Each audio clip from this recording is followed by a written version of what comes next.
Hello and welcome back to our paper leak series for NEET 2026। जो बच्चे मुझे नहीं जानते, थोड़ा सा इंट्रो दे देता हूँ। मैं आदित्य जोशी हूँ और मेरे अंडर में इंडिया की लार्जेस्ट एम्स की कम्युनिटी फंक्शन करती है। 15 से ज्यादा एम्स दिल्ली के topper including 2 all India rank 1 and 400 से ज्यादा mentors from all different AIIMS in Bhubaneswar, Bhopal, Rishikesh, Mangalagiri, Kalyani, Raebareli, बड़े बड़े एम्स के लोग आके वर्क करते हैं। तो बच्चों, ये जो कम्युनिटी हमने बनाई है, इस कम्युनिटी के थ्रू लास्ट 2 साल लगातार पेपर प्रिडिक्ट हुआ था। हम एक टेस्ट सीरीज निकालते हैं जिसका नाम है Surya plus paper prediction test series. Last year 640 marks का पेपर 2025 जैसे अनप्रिडिक्टेबल एनवायरमेंट में भी प्रिडिक्ट हुआ था एंड 2024 में 712 नंबर का पेपर एज इट इज आया था। हर साल मैं आपको बताता हूं पेपर कहां से आएगा, एनसीईआरटी की मार्किंग्स बताता हूं और इंपॉर्टेंट एरियाज बताता हूं प्रॉपर एनालिसिस के बाद, लेकिन आप लोग उसको ढंग से कवर कर नहीं पाते हो।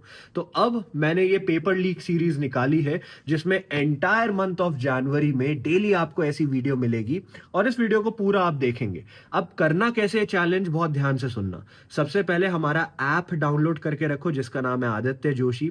वहां पे फ्री रिसोर्सेज सेक्शन में जाओगे तो वहां पे आपको शेड्यूल दिख जाएगा हमारी सूर्य प्लस टेस्ट सीरीज का। उस शेड्यूल के अकॉर्डिंग ही आप चलेंगे। अब हर दिन आपको 3 चीजें करनी है। पहली चीज, ऐसी वीडियो जो आएगी इसको पूरा देखना है क्योंकि इस वीडियो में फिजिक्स और केमिस्ट्री की मेरी लिस्ट ऑफ टॉपिक्स मैं कंप्लीट कराऊंगा फ्री में। जिन बच्चों को नहीं पता है, ये वो टॉपिक्स हैं जो अगर आपने अच्छे से कर लिए तो आपके 115 फिजिक्स 115 केमिस्ट्री कहीं नहीं गए। तो डेली ये वाली वीडियो पूरी देखनी है। सेकंड चीज, हमारी Surya plus paper prediction test series के शेड्यूल के अकॉर्डिंग अभी हमारे यूनिट बेस्ड टेस्ट चलेंगे जनवरी में।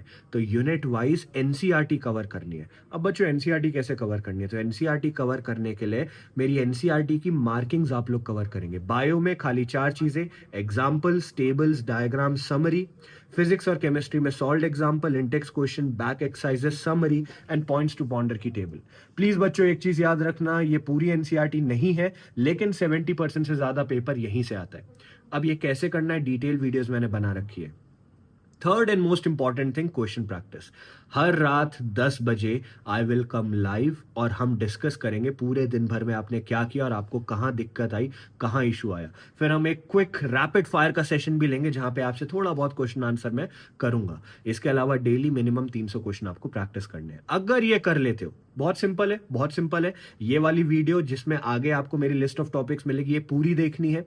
हमारी एनसीईआरटी की मेरी मार्किंग्स कंप्लीट करनी है जो आप खुद से कर लेंगे और रात को लाइव आके मुझे ज्वाइन करना है। That's it. अगर ये कर लेते हो 31 जनवरी तक everyone will be crossing their safe score.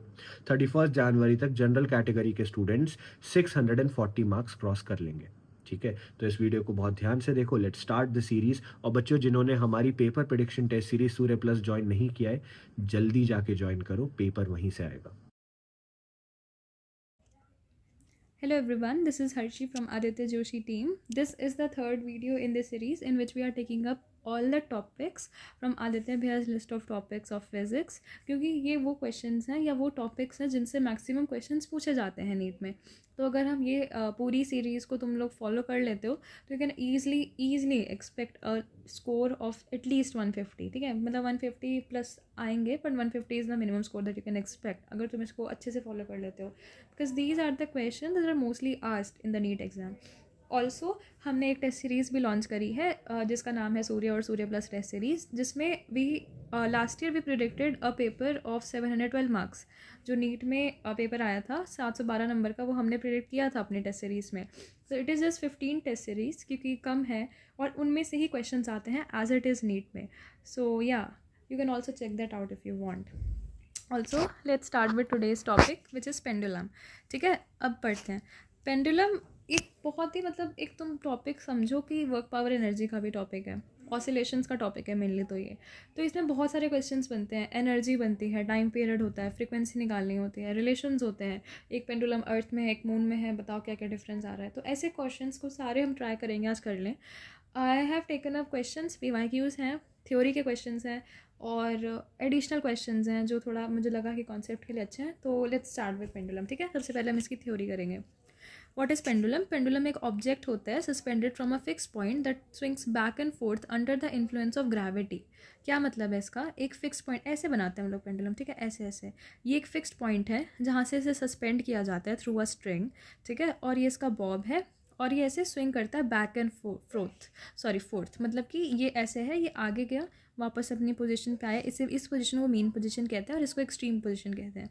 तो ये अपनी मीन से एक्सट्रीम पे गया, एक्सट्रीम से वापस मीन पर आया, फिर दूसरी तरफ की एक्सट्रीम पे गया, फिर वापस आया। इसको कहते हैं बैक एंड फोर्थ मोशन और इसको ऑसिलेटरी मोशन भी कहते हैं। ठीक है, this is an important example of oscillatory motion जो मैंने अभी बताया, to and fro motion, back and forth motion, and can exhibit simple harmonic motion under certain conditions. देखो, ऑसिलेटरी मोशन होती है, उसका एक पर्टिकुलर टाइप होता है सिंपल हार्मोनिक मोशन या फिर SHM। ठीक है, तो ये उसका एक इंपॉर्टेंट एग्जांपल हो सकता है अंडर सर्टेन कंडीशंस। ठीक है, कुछ कंडीशंस होती हैं जिसमें ये पेंडुलम जो है वो SHM के अंडर भी कंसिडर हो सकता है, simple harmonic motion, like it has an equation.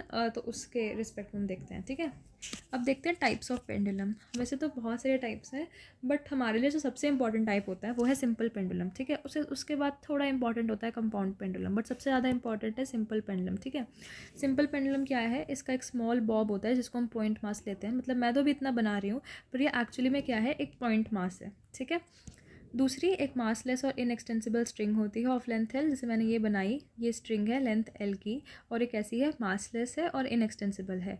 ठीक है, और एक फिक्स सपोर्ट होता है जो मैंने ऐसे ऐसे करके बनाया था, वो फिक्स सपोर्ट है। ठीक है, एजम्पशंस क्या लेने हैं कि motion takes place in vacuum, no air resistance, कि जैसे ये जब मोशन हो रहा है ना तो ये वैक्यूम में हो रहा है, तो कोई एयर रेजिस्टेंस नहीं है, मतलब ये आराम से आगे पीछे जा सकता है। ठीक है, amplitude of oscillations is small, ज़्यादा दूर नहीं जाता है, एम्पलीट्यूड छोटा ही होता है। ठीक है, और तीसरा है the string remains taught through out the motion. क्या मतलब है इसका, कि जो स्ट्रिंग है और ये ऐसे गया तो ये स्ट्रिंग टॉट रहती है, ऐसे ऐसे नहीं हो जाती कि यहीं हो गई फिर यही, मतलब ऐसे मुड़ती नहीं है, ऐसे सीधी रहती है बिल्कुल ही। ठीक है, ये इसकी एजम्पशंस हैं। ओके, हम देखते हैं कंपाउंड पेंडुलम। अब कंपाउंड पेंडुलम क्या चीज़ है, any rigid body oscillating about a fixed axis. क्या मतलब इसका, जैसे वहाँ पे हम लोग स्ट्रिंग बना रहे थे, यहाँ पे हम ऐसे बनाएंगे, एक रिजिड सी बॉडी बनाएंगे, और इसका जो सेंटर ऑफ मास होता है वो हमारे इसके बॉब की तरह काम करता है। ठीक है, centre of mass of the body will act like the bob of the simple pendulum. Time period depends on the movement of inertia about the pivot. ठीक है, जैसे ये पिवट है ना, ये वाला पॉइंट होता है पिवट पॉइंट, तो इसका जो टाइम पीरियड होता है that depends upon the movement of inertia. ठीक है, इसका एक फॉर्मूला होता है जो कि हम आगे देख लेंगे, but that's the relationship. Okay, that's compound pendulum for you. Physical pendulum और Foucault's pendulum are not that important, but एक बार पढ़ लेते हैं क्या है। फिजिकल पेंडुलम मतलब कोई रियल पेंडुलम है, where mass distribution and the movement of inertia are considered. यहाँ पे मास डिस्ट्रीब्यूशन भी कंसिडर करते हैं और मूवमेंट ऑफ इनर्शिया भी कंसिडर करते हैं। ठीक है, एग्जाम्पल एक स्विंगिंग रॉड, कोई रॉड है वो स्विंग कर रही है तो वो वाला। ठीक है, और फोकॉल्स पेंडुलम होता है रोटेशन ऑफ अर्थ को। ठीक है, अब देखते हैं time period of a simple pendulum. What is time period, time period होता है time taken to complete one full oscillation. अब ना बच्चों को ये नहीं पता होता कि एक फुल ऑसिलेशन होती कितनी है, तो बेसिकली एक फुल ऑसिलेशन होती है जैसे ये यहाँ पे गया, ठीक है, यहाँ से वापस आया, फिर यहाँ पे गया और फिर यहाँ से वापस आया, इसे कहते हैं फुल पेंड, मतलब एक फुल ऑसिलेशन। वापस जाना वापस आना, मतलब जाना वापस आना, जाना वापस आना, इधर जाना वापस आना। ठीक है, इसको कहते हैं। ठीक है, तो ये जो टाइम होता है वो कितना लगता है इसको, 2π√L/g इसका फॉर्मूला है, इसको बिल्कुल ही याद कर लो, ये बहुत इंपॉर्टेंट फॉर्मूला है। ठीक है, तो time period is equal to 2π√L/g। यहाँ पे L क्या है, लेंथ है पेंडुलम की मीटर्स में। ठीक है, ऐसा यूनिट में लिखनी है, कहीं सेंटीमीटर में दी होगी तो उसे सेंटीमीटर में नहीं लिख लेना, मीटर्स में लिखना है, और जी की वैल्यू तुम्हें पता ही है, और 2π तो कांस्टेंट होता है। तो time period does not depend on mass of the bob. Time period mass से डिपेंडेंट है नहीं है, ये बहुत इंपॉर्टेंट है। ठीक है, क्योंकि ऐसे क्वेश्चन जनरली स्प्रिंग के साथ आते हैं, और स्प्रिंग में टाइम पीरियड होता है मास डिपेंडेंट, यहाँ पे नहीं होता है। ठीक है, ये याद रखना, does not depend on mass of the Bob.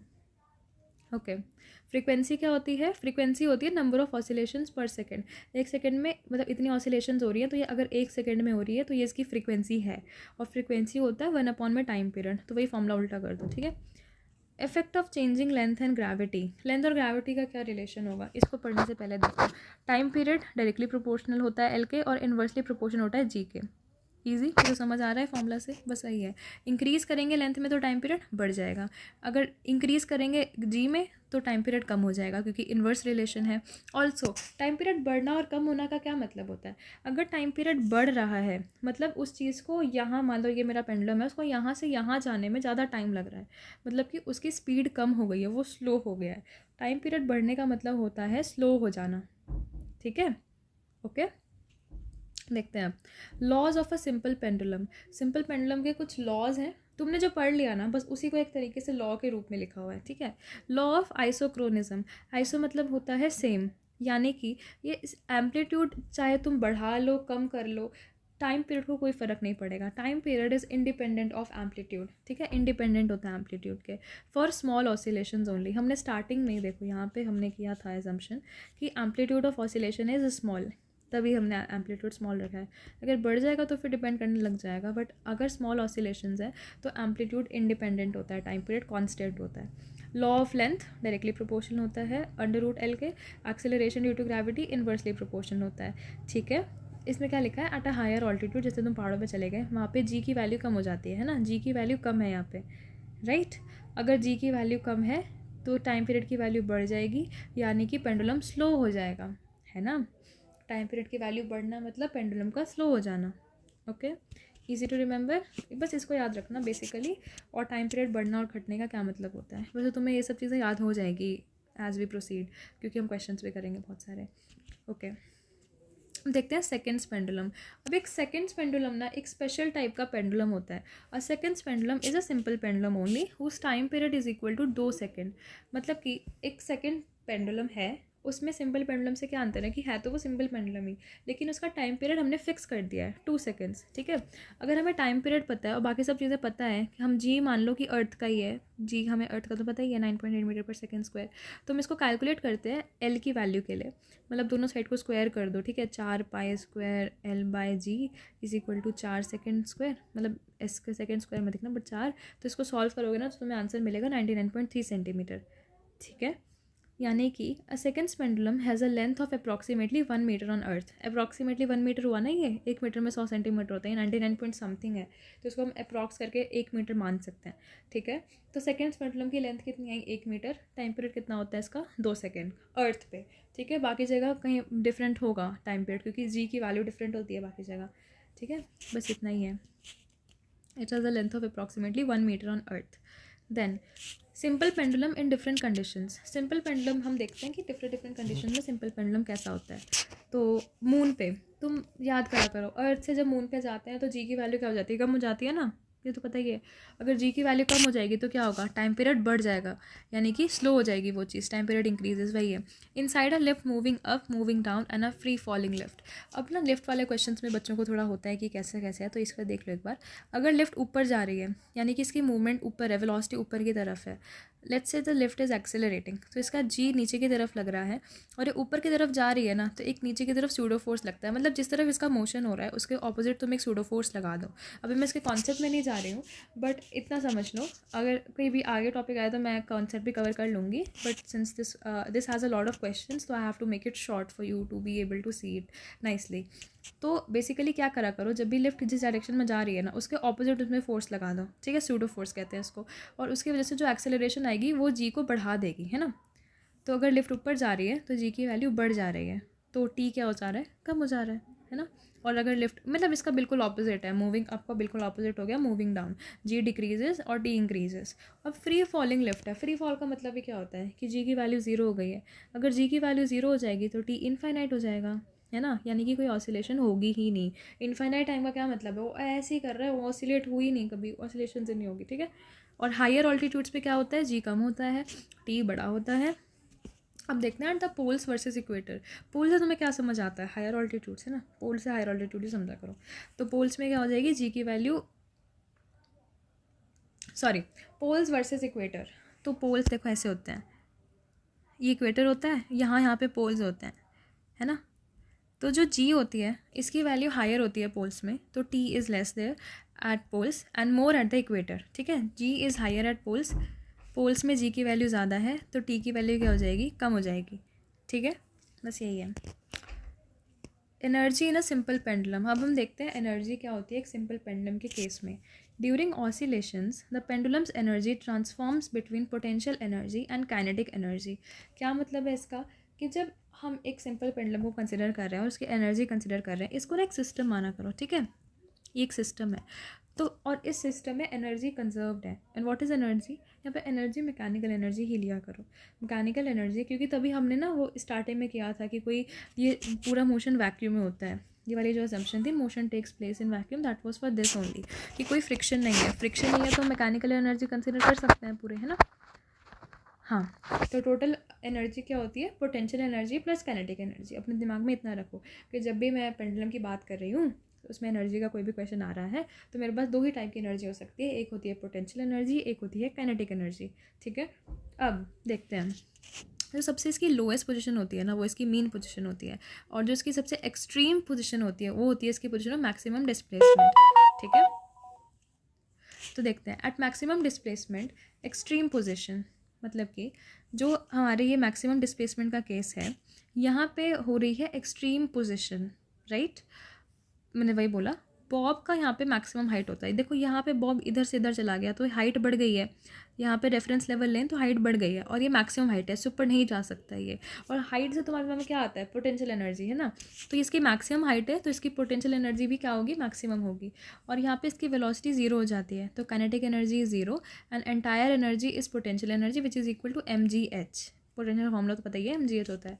तो मैं बस इतना याद रखना है कि जो टोटल एनर्जी होती है वो होती है kinetic energy plus potential energy.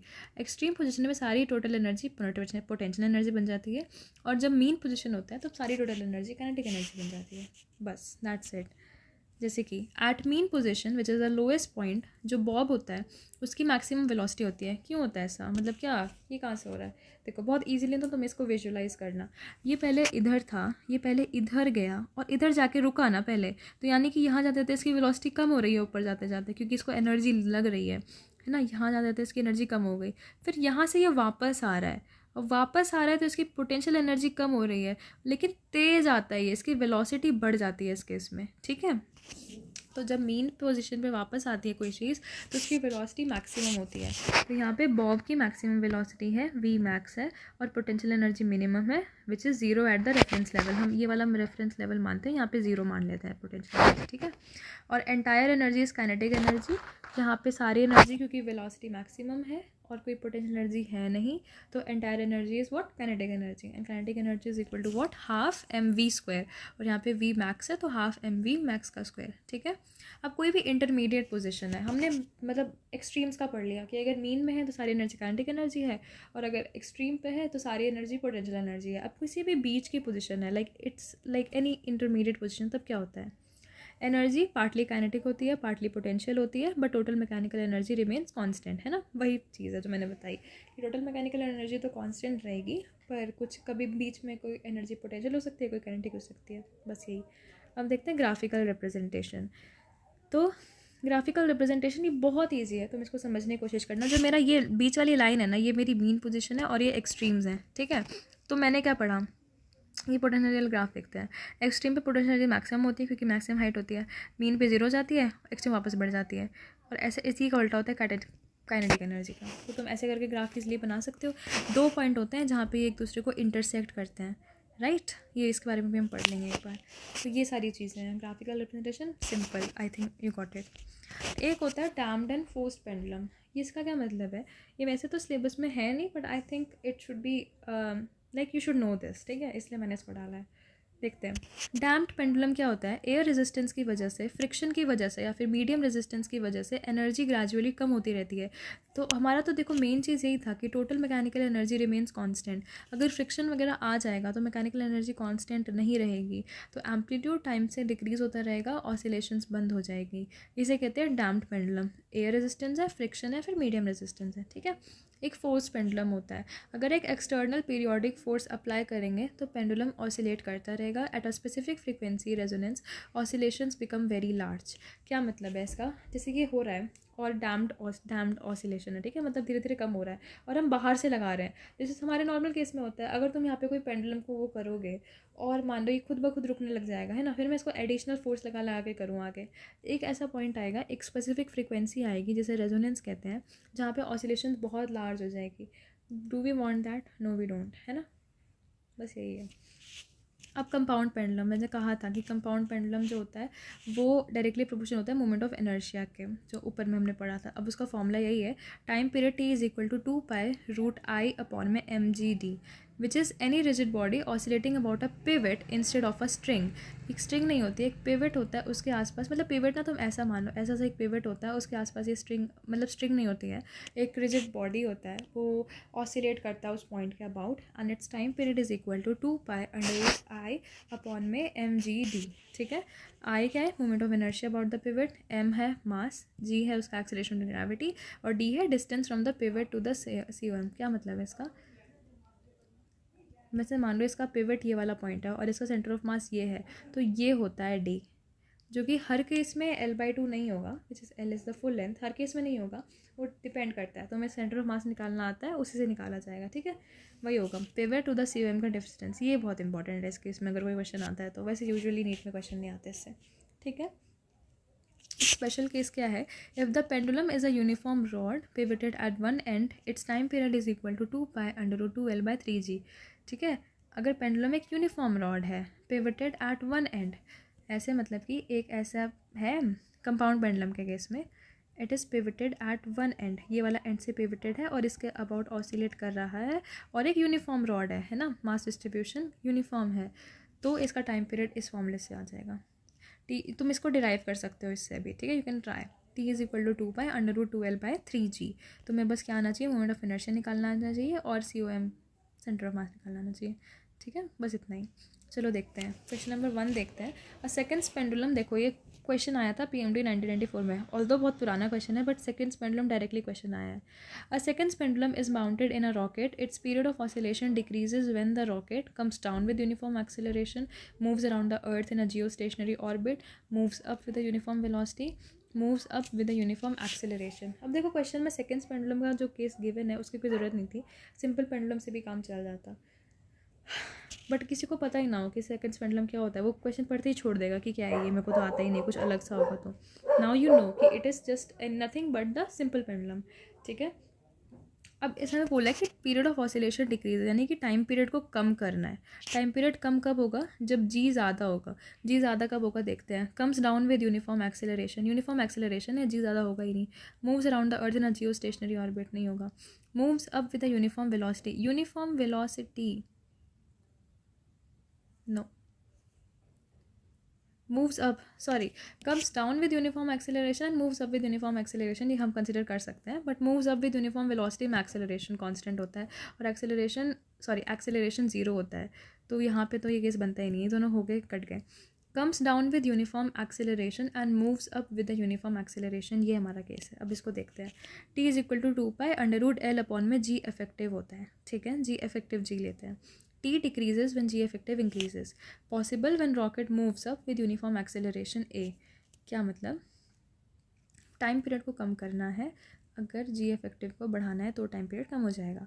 ठीक है, अब G इफेक्टिव कब बढ़ेगा, जब रॉकेट ऊपर जा रहा है विद यूनिफॉर्म एक्सेलरेशन A। कैसे इसका केस है, ये रॉकेट है, मान लो ये ऊपर जा रहा है एक्सेलरेशन A के साथ, और इस पर नीचे की तरफ लग रही है ग्रेविटी। ठीक है, ऊपर जा रहा है, जब मैंने क्या बोला था, जिस तरफ मोशन है उसके ऑपोजिट कुछ लगा दो, है ना, तो ये फोर्स इसका नीचे हो जाएगा, ये ऐड हो जाएंगे दोनों, और ये G की वैल्यू बढ़ जाएगी। ठीक है, तो moves up with uniform acceleration है, then G effective is equal to G+A। समझे क्या किया मैंने, एक बार मैं फिर से कर देती हूँ। जैसे ये रॉकेट है, लेट्स से ये रॉकेट है, ये रॉकेट है, ये ऊपर जा रहा है एक्सेलरेशन A के साथ, और इसमें नीचे लग रही है ग्रेविटी। एक सूडो फोर्स एक्ट करेगा opposite to the direction of motion, और वो A होगा, तो G इफेक्टिव हो जाएगा G+A। ठीक है, सूडो फोर्स एक्ट करता है, फोर्स क्योंकि डायरेक्टली प्रोपोर्शन होता है एक्सेलरेशन से, तो मैंने इसलिए एक्सेलरेशन बनाया FBD में। ठीक है, ऐसे करके होता है ये। G effective is equal to G+A, acceleration बढ़ गई। अब देखो पहला क्वेश्चन मैंने एक्चुअली उसको यूनिफॉर्म वेलोसिटी समझ लिया था गलती से, बट इसमें यूनिफॉर्म एक्सेलरेशन दे रखा है, पर ये नीचे आ रहा है, ये नीचे आ रहा है, तो इसमें एक ऊपर की तरफ लग रहा है और ये नीचे की तरफ लग रहा है, तो G इफेक्टिव जो है वो है G-A, या फिर उल्टा भी लिख सकते हो। तो इसलिए no, that's not the answer. The answer is moves up with uniform acceleration. I hope you got it. अगर कोई भी डाउट हो जाए या फिर कभी कोई क्वेश्चन में ऐसा लगे कि कन्फ्यूजन हो रहा है, तो you can easily drop that doubt, या फिर उस टाइम स्टैम्प को भी छोड़ सकते हो। I will explain it in the comment section, okay, so you can do that also. Let's see our second question. A simple pendulum has a time period t1 when on Earth's surface, t2 when taken to a height r above the Earth's surface, where r is the radius of the Earth. मतलब जो radius है अर्थ का उतना ही उसको ऊपर ले गए चलेगा, यानी कि जो हाइट है वो r है और यहाँ पे इसका टाइम पीरियड t2 है, तो रेशियो निकालना है t2/t1 का, ठीक है। तो g होता है at the surface of earth at height r, it's value becomes g dash. तुम्हें पता है ये तो चलो ग्रेविटेशन चैप्टर का है कि जो g होता है वो सरफेस ऑफ अर्थ पे होता है, लेकिन किसी पर्टिकुलर हाइट में जो g उसकी वैल्यू होती है वो बदल जाती है, g की वैल्यू हाइट से मतलब बदलती है। तो जो g डैश होगा वो इस फॉर्मूले से दिया जाता है, ये फॉर्मूला है g dash is equal to g bracket में r अपॉन में r प्लस एच का होल स्क्वायर, ठीक है। यहाँ पे r की वैल्यू r ही है और h की वैल्यू r है ना, हाइट होती है ये, ठीक है, ये r के बराबर है। ऑल्सो ये सरफेस के अर्थ के सरफेस से हाइट ली जाती है, अर्थ सरफेस से, तो ये आर है। तो आर ये क्या हो जाएगा, G R by R plus R which is 2r, 2r cut गया तो ये आ जाएगा g/4, है ना। g डैश की वैल्यू कितनी आ रही है, g/4। अब हमें क्या निकालना है, t2/t1 निकालना है। मैंने पहले t1/t2 निकाला फिर उसको उल्टा कर दिया। t1/t2 कितना है, 2π√L/g, t1 नॉर्मल है, t2 है 2π√L g dash which is g/4, है ना। g डैश की वैल्यू कितनी है, g/4। इसको पुट किया, इसको सॉल्व किया, बहुत ईजिली ये सॉल्व हो गया। मैंने इसको जानबूझ से करके दिखाया ताकि तुम्हें ईजिली समझ आ जाए जिन लोगों को कैलकुलेशन में दिक्कत होती है कि ये नॉर्मल कट गया, ये √g है, t1 1/√g है और मल्टीप्लाइड बाय ऊपर चला गया ये g/4, है ना, √g/4। इसको सॉल्व किया, आंसर आया 1/2। तो t2/t1 कितना आ जाएगा, 2। आंसर क्या है, option number 4। Okay, I hope you got it. इसमें देखो ग्रेविटेशन की एक्स्ट्रा एक नॉलेज लग रही थी, बट वही है, एक पेंडुलम का जो क्वेश्चन है वो बहुत सारे चैप्टर्स में आ सकता है। It depends on so many concepts. तो मैंने इस पर जितने हो सकते हैं उतने कवर किए हैं। तुम ये फॉर्मूला याद कर लो, ठीक है। हमें पहले क्वेश्चन से क्या सीखने को मिला कि जो एक तो ये रिलेशन, ठीक है, और दूसरा ये जो मैंने FBD बनाया था इसका लिफ्ट का, जिस डायरेक्शन में मोशन हो रहा है उसके ऑपोजिट सूडो फोर्स लगा दो ऐसे केसेस में, ठीक है। हो गई एक क्वेश्चन। दूसरे क्वेश्चन तो हमें क्या सीखने को मिला, एक तो ये फॉर्मूला, बस और कुछ नहीं। ये फॉर्मूला आता हो तो तुम इजीली कर सकते थे इस क्वेश्चन को, रेशियो निकालना आता ही है बस। थर्ड क्वेश्चन देखते हैं। Okay. The period of a simple pendulum measured inside a stationary lift is found to be t. If the lift start accelerating upwards with acceleration of g/3, then the time period of the pendulum is कि एक period है simple pendulum का, inside major किया तो पहले t था, अगर lift ऊपर की तरफ एक्सेलरेट कर रही है with acceleration of g/3, then the time period of the pendulum is what?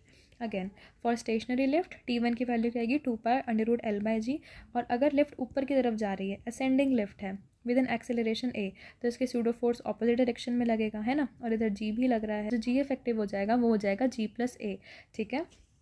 तो इसको सॉल्व करेंगे, t2 is equal to 2π√L upon में g+a। तो ये सॉल्व किया, हमारा आंसर आ गया t1/t2 is equal to 2π/2π√L/g, √L/g+a। We just solve this out, ठीक है, ईजिली। हमें एक्सेलरेशन की वैल्यू निकालनी है यहाँ से, एक्सेलरेशन वैल्यू g/3 दी हुई है, we just put it here, ठीक है।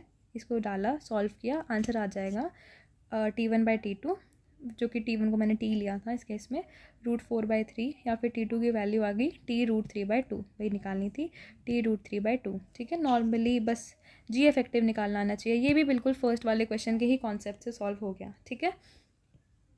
दूसरा question, the time period of a simple pendulum of length L as measured in an elevator descending। देख रहे हो तुम, ये लिफ्ट वाले क्वेश्चंस कितने ज़्यादा आते हैं, और तुम अपने दिमाग में कॉन्सेप्ट, मतलब कॉन्सेप्ट क्या याद ही कर लो, ये अगर लिफ्ट ऊपर की तरफ जा रही है तो उसका g बढ़ेगा क्योंकि सूडो फोर्स नीचे की तरफ लगेगा, तो g+a हो जाएगा उसका इफेक्टिव g, है ना, g इफेक्टिव, बस वही है।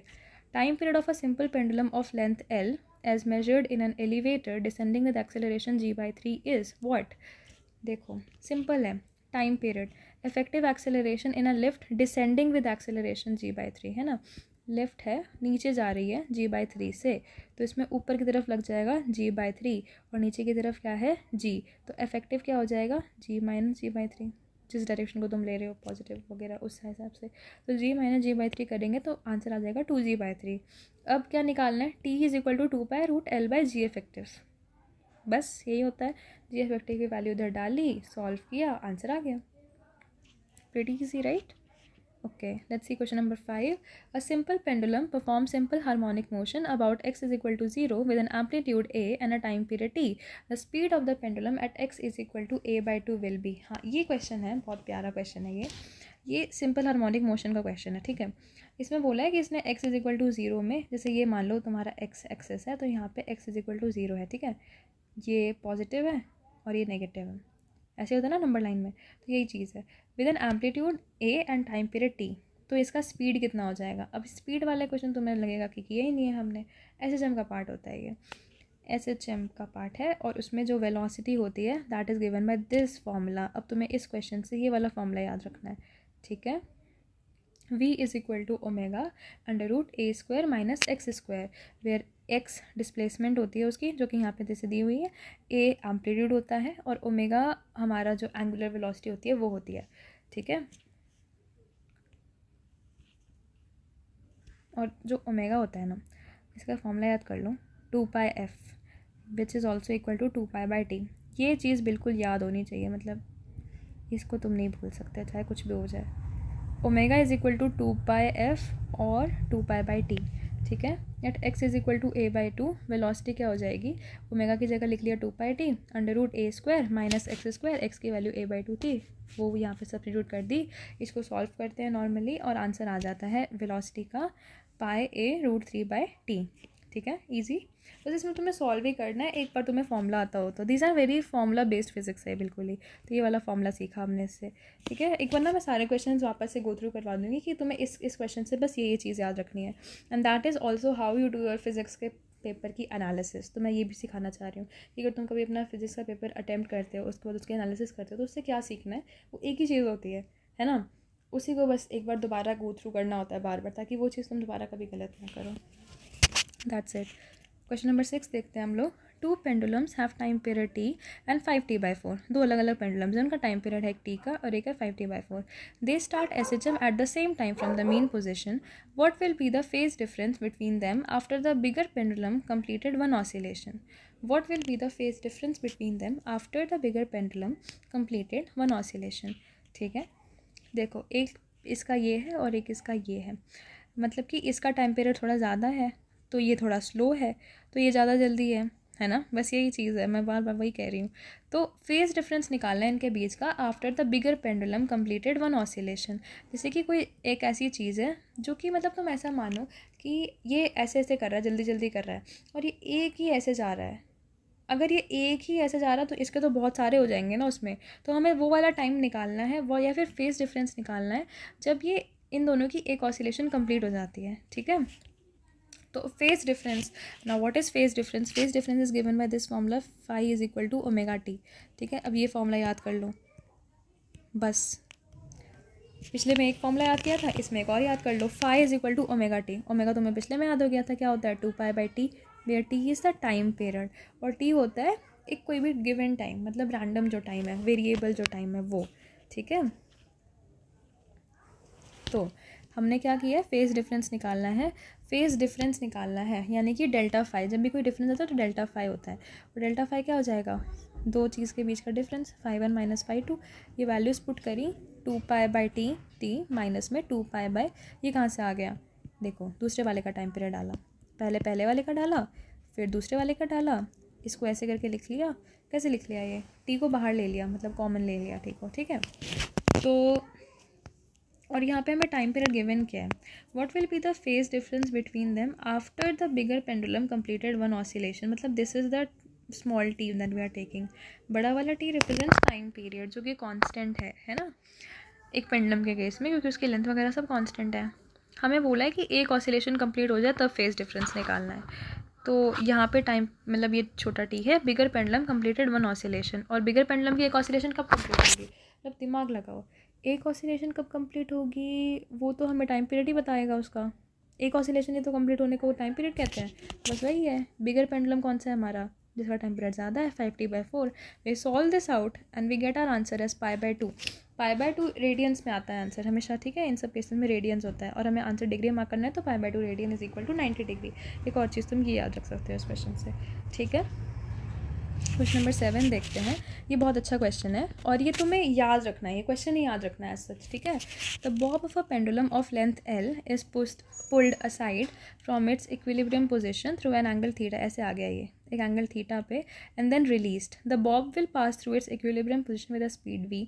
देखो जैसे ये हमारा है, यहाँ पे ये था, इसको हमने ऐसे एक एंगल थीटा पे रखा है, फिर इसको छोड़ दिया तो ये इसकी इसे इक्विलिब्रियम पोजीशन फिर मीन पोजीशन कहते हैं। यहाँ पे वापस आया, मुझे बतानी है कि इस पोजीशन पे, इस पॉइंट पे उसकी वेलोसिटी कितनी होती है, ठीक है। तो ये हमारा केस है, लिखते जाओ। इस पेंडुलम की लेंथ एल है, ये यहाँ पे था पहले और अब ये यहाँ चला गया, मतलब एक पर्टिकुलर हाइट ऊपर गया ये और एक एंगल थीटा है, ठीक है। Suppose bob rises up to a height H. After releasing, यहाँ से हमने जब इसको छोड़ा, potential energy at extreme position becomes kinetic energy of the mean position. यही है mechanical energy conservation. Potential energy extreme position की मीन एनर्जी बन जाती है, काइनेटिक एनर्जी बन जाती है मीन पोजीशन की, राइट।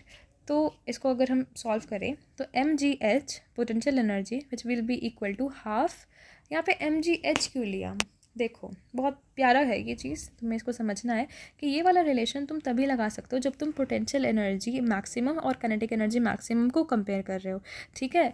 नहीं तो कहीं और की जब पोटेंशियल एनर्जी निकालोगे ना, तुम मान लो ये इसकी मैक्सिमम हाइट है एच, कहीं मान लो यहीं तक गया होता है ये, तो ये इसकी मैक्सिमम हाइट नहीं होती, तो यहाँ पे mgh नहीं होता, mgh डैश होता, जो कि वो पर्टिकुलर हाइट है और उसके पास कुछ काइनेटिक एनर्जी भी होती, intermediate position. Because we do not want to complex our whole situation, तो हमने इसको क्या लिया है, ईजिली हमने इसको बिल्कुल मीन पोजीशन और एक्सट्रीम पोजीशन का केस लिया है, ठीक है। तो we solve this out, mgh is equal to half mv max square, ये mm कट गए, क्या बचता है, h की वैल्यू यहाँ पे निकालनी ज़रूरी हो जाती है हमारे पास, क्योंकि हमें v मैक्स ही निकालना है, राइट। तो हम देखते हैं ये वाला जो ट्राइंगल है ना, ये वाला ट्राइंगल लो, ठीक है। अब इस ट्राइंगल में ये वाली लेंथ कितनी है, l माइनस एच, ये पूरा l है और ये h है, तो ये कितना हो गया l माइनस एच। ये पर्टिकुलर एंगल है थीटा, ये है 90 डिग्री, ये वाला 90 डिग्री और ये l। सॉल्व करो, कॉस थीटा की वैल्यू कितनी हो जाएगी, l minus H by l। या फिर ईजिली भी कर सकता है, इतना कुछ अगर तुम्हें आती है वो चीज़ वेक्टर वाली तो वो कर लो, नहीं तो मैंने सबके लिए मतलब बिल्कुल बेसिक उसमें लिखा है। कॉस थीटा की value l minus H by l, l cos theta हो जाएगा l माइनस एच और h हो जाएगा l minus l cos theta, l को कॉमन ले लो, l 1 माइनस कॉस थीटा। ये h की वैल्यू इंपॉर्टेंट है निकालना, ठीक है। तुमने यहाँ पे l की वैल्यू पुट करनी है। नाउ g, देखो v मैक्स कितना हो गया यहाँ पे, अगर इस वाले इससे देखें mgh is equal to half v max square से 2 उधर गया और इसका ये इधर चला गया, √2gh, V max is equal to √2gh और √2gh की वैल्यू पुट कर दो, √2gl 1 minus cos theta, which is your answer, √2gl 1 minus cos theta, ठीक है। फिर से एक बार मैं समराइज़ करती हूँ इस क्वेश्चन में हमने क्या किया। हमने पहले इसको एक्सट्रीम पोजीशन पे डाला और इसको मीन पोजीशन में डाला, ठीक है। एक्सट्रीम पोजीशन हमने खुद से चूज़ करी कि हमें लगा कि अगर हम इंटरमीडिएट करते हैं तो ज़्यादा वेरिएबल्स आ जाएंगे, we do not have that much information, so we put up the extreme position, क्योंकि वहाँ पे सारी एनर्जी पोटेंशियल एनर्जी होती है, ठीक है। हमने हाइट मानी h, इसको ईजिली सॉल्व किया, mgh is equal to half mv max square करके, क्योंकि वी नो कि टोटल मैकेनिकल एनर्जी कंजर्व रहती है, क्योंकि यहाँ पे जो पोटेंशियल एनर्जी है वो नीचे आके सारी की सारी काइनेटिक एनर्जी बन जाती है और यहाँ पे इसकी वेलोसिटी v मैक्स होती है। तो हमने वो v मैक्स कैलकुलेट करना था, हमने इससे निकाला कि उसका फॉर्मूला होगा √2gh, तो g और 2 तो लिखा हुआ था, h की वैल्यू क्या होगी, h की वैल्यू हमने इस ट्राइंगल के थ्रू निकाली यूजिंग पाइथागोरस या जो भी मान लो कॉस साइन फंक्शंस वगैरह, नॉट पाइथागोरस, और हमारा आंसर आ गया v max is equal to √2gl 1 minus cos theta. You can also remember this, ठीक है, ये डायरेक्टली क्वेश्चन में आ जाता है, यूज़ हो जाता है एज इट इज़। देखते हैं, in a simple pendulum the period of oscillation t is related to the length of the pendulum ls। t l से कैसे रिलेट होता है एक सिंपल पेंडुलम में, देखते हैं। t is equal to 2π√l/g, यानी कि t जो है वो इन्वर्सली मतलब डायरेक्टली प्रोपोर्शनल है l की पावर 1/2 से, यानी हमें से होता है ना t is directly proportional to ये, तो इसकी पावर हटा दो तो क्या हो जाएगा 1/2 हो जाता है, वही है। दोनों का स्क्वायर कर दो दोनों साइड को, क्या हो जाएगा t² प्रोपोर्शनल टू l, यानी कि t² is equal to kl। जब हम प्रोपोर्शनैलिटी का साइन हटाते हैं ना तो यहाँ पे कांस्टेंट लगा देते हैं, कोई पर्टिकुलर कांस्टेंट, कुछ भी हो सकता है वो कांस्टेंट, ठीक है। t² is equal to k/l। अब मैंने क्या किया कि मैं इसको इधर लेके चली गई, l/t² कर दिया, बिकॉज ना हम आगे कैसे बढ़ रहे हैं, ये अपने ऑप्शंस देखे कि यहाँ पे ना एल ऊपर दे रखा है, तो मुझे एल को न्यूमरेटर में ही रखना है। तो L by T square will be equal to 1/k। के इधर आएगा, टी स्क्वायर इधर आया था, तो है ना, तो ये 1/k है। अब 1/k, 1/any constant is what, also a constant. 2 एक कांस्टेंट है ना, कोई भी नंबर क्या होता है, कांस्टेंट होता है, और अगर 1 कोई भी नंबर करेंगे तो क्या होता है, वो भी कांस्टेंट होता है। तो 1 a constant is also a constant. तो L by T square is equal to constant, this is our answer, L by T square is equal to constant. ठीक है, बहुत ईजी क्वेश्चन है, बहुत प्यारा, मतलब ईजी। ऐसे क्वेश्चन हमेशा करके आया करो, ठीक है। क्वेश्चन नंबर 9 देखते हैं। If the mass of the bob of a simple pendulum is increase to thrice its original mass, यानी कि जो एम डैश है वो 3 टाइम्स ऑफ ओरिजिनल मास है, ठीक है, and its length is made half of its original length, और जो एल डैश है वो हाफ है ऑफ इट्स ओरिजिनल लेंथ के, that new time period of oscillation is x/2। तो न्यू टाइम पीरियड आ रहा है ऑसिलेशन का, वो आ रहा है x/2 न्यू टाइम पीरियड। तो ओरिजिनल टाइम पीरियड क्या था, times its original time period, sorry, जो न्यू टाइम पीरियड आ रहा है वो आ रहा है x/2 times its original time period which is t। तो हमें निकालनी है t की वैल्यू क्या थी। Okay, let's calculate. t क्या होता है, 2.2 L/g होता है, हमें पता ही है। सो t is independent of mass. पहले हमें ये भी दिया था कि मास उसको इंक्रीज़ कर दिया थ्राइस, इससे क्या मुझे कोई फ़र्क पड़ता है, नहीं पड़ता। तो m से कोई फ़र्क नहीं पड़ रहा। l से क्या फ़र्क पड़ रहा है कि l अब हाफ हो गया है ना, और L ऊपर होता है, तो अगर हाफ हो गया है तो टाइम पीरियड कम होगा, इतना तो पता चल गया है, ठीक है।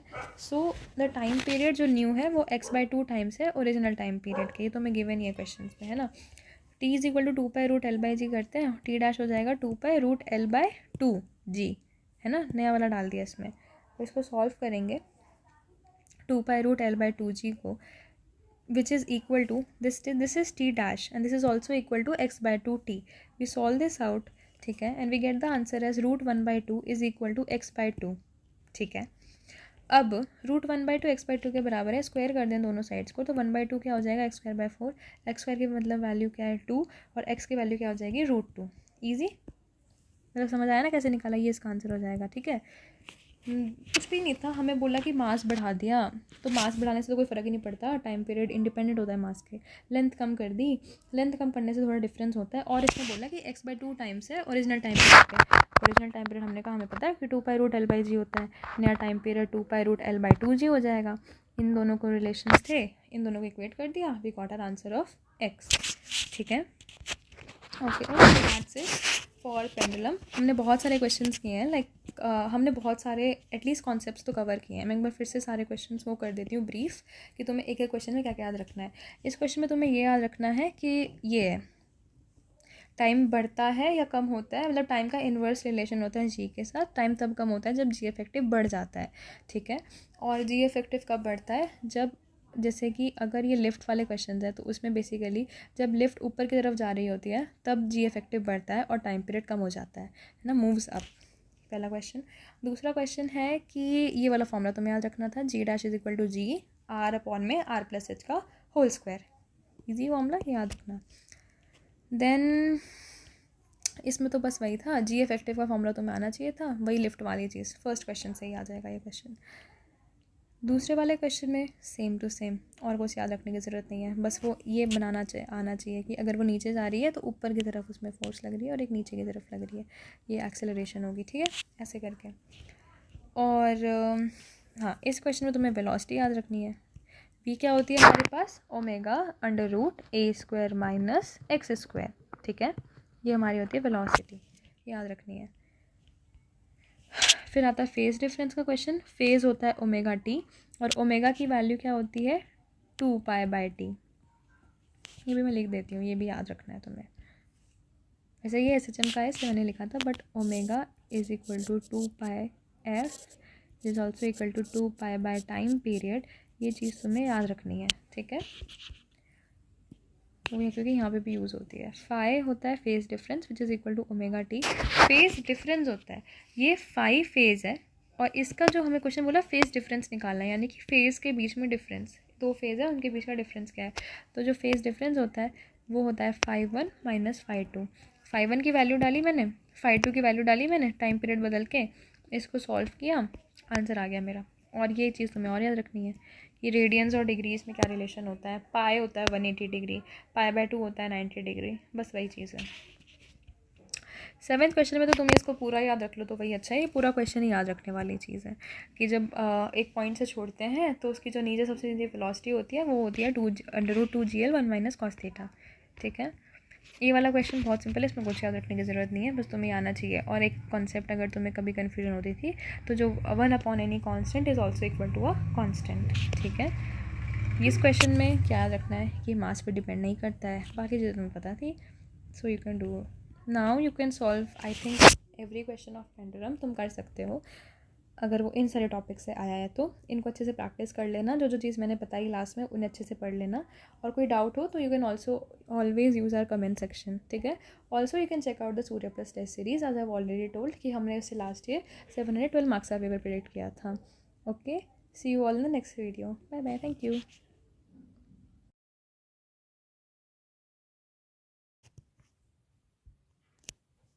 Hello everyone, this is Harshi from Aditya Joshi team. This is the 4th video in this series in which we are taking up all the topics of physics from Aditya Bhaiya's list of topics, क्योंकि ये वो topics है जहाँ से question maximum आते हैं NEET exam में, तो ये high yielding topics है। If we do these, तुम easily expect कर सकते हो कि you can score at least 150 plus in the NEET exam in physics. Also, we have launched our test series, Surya plus test series again, जो हमने last year launch करी थी, and we predicted a paper of 712 marks, यानी कि NEET 2024 में 712 number का paper उन test series में से आया था। Like what's so special about it is that हम सिर्फ 15 टेस्ट प्रोवाइड करते हैं, एंड वी क्लेम कि उन 15 टेस्ट में से ही क्वेश्चंस आएंगे नीट एग्जाम में worth 700 plus number.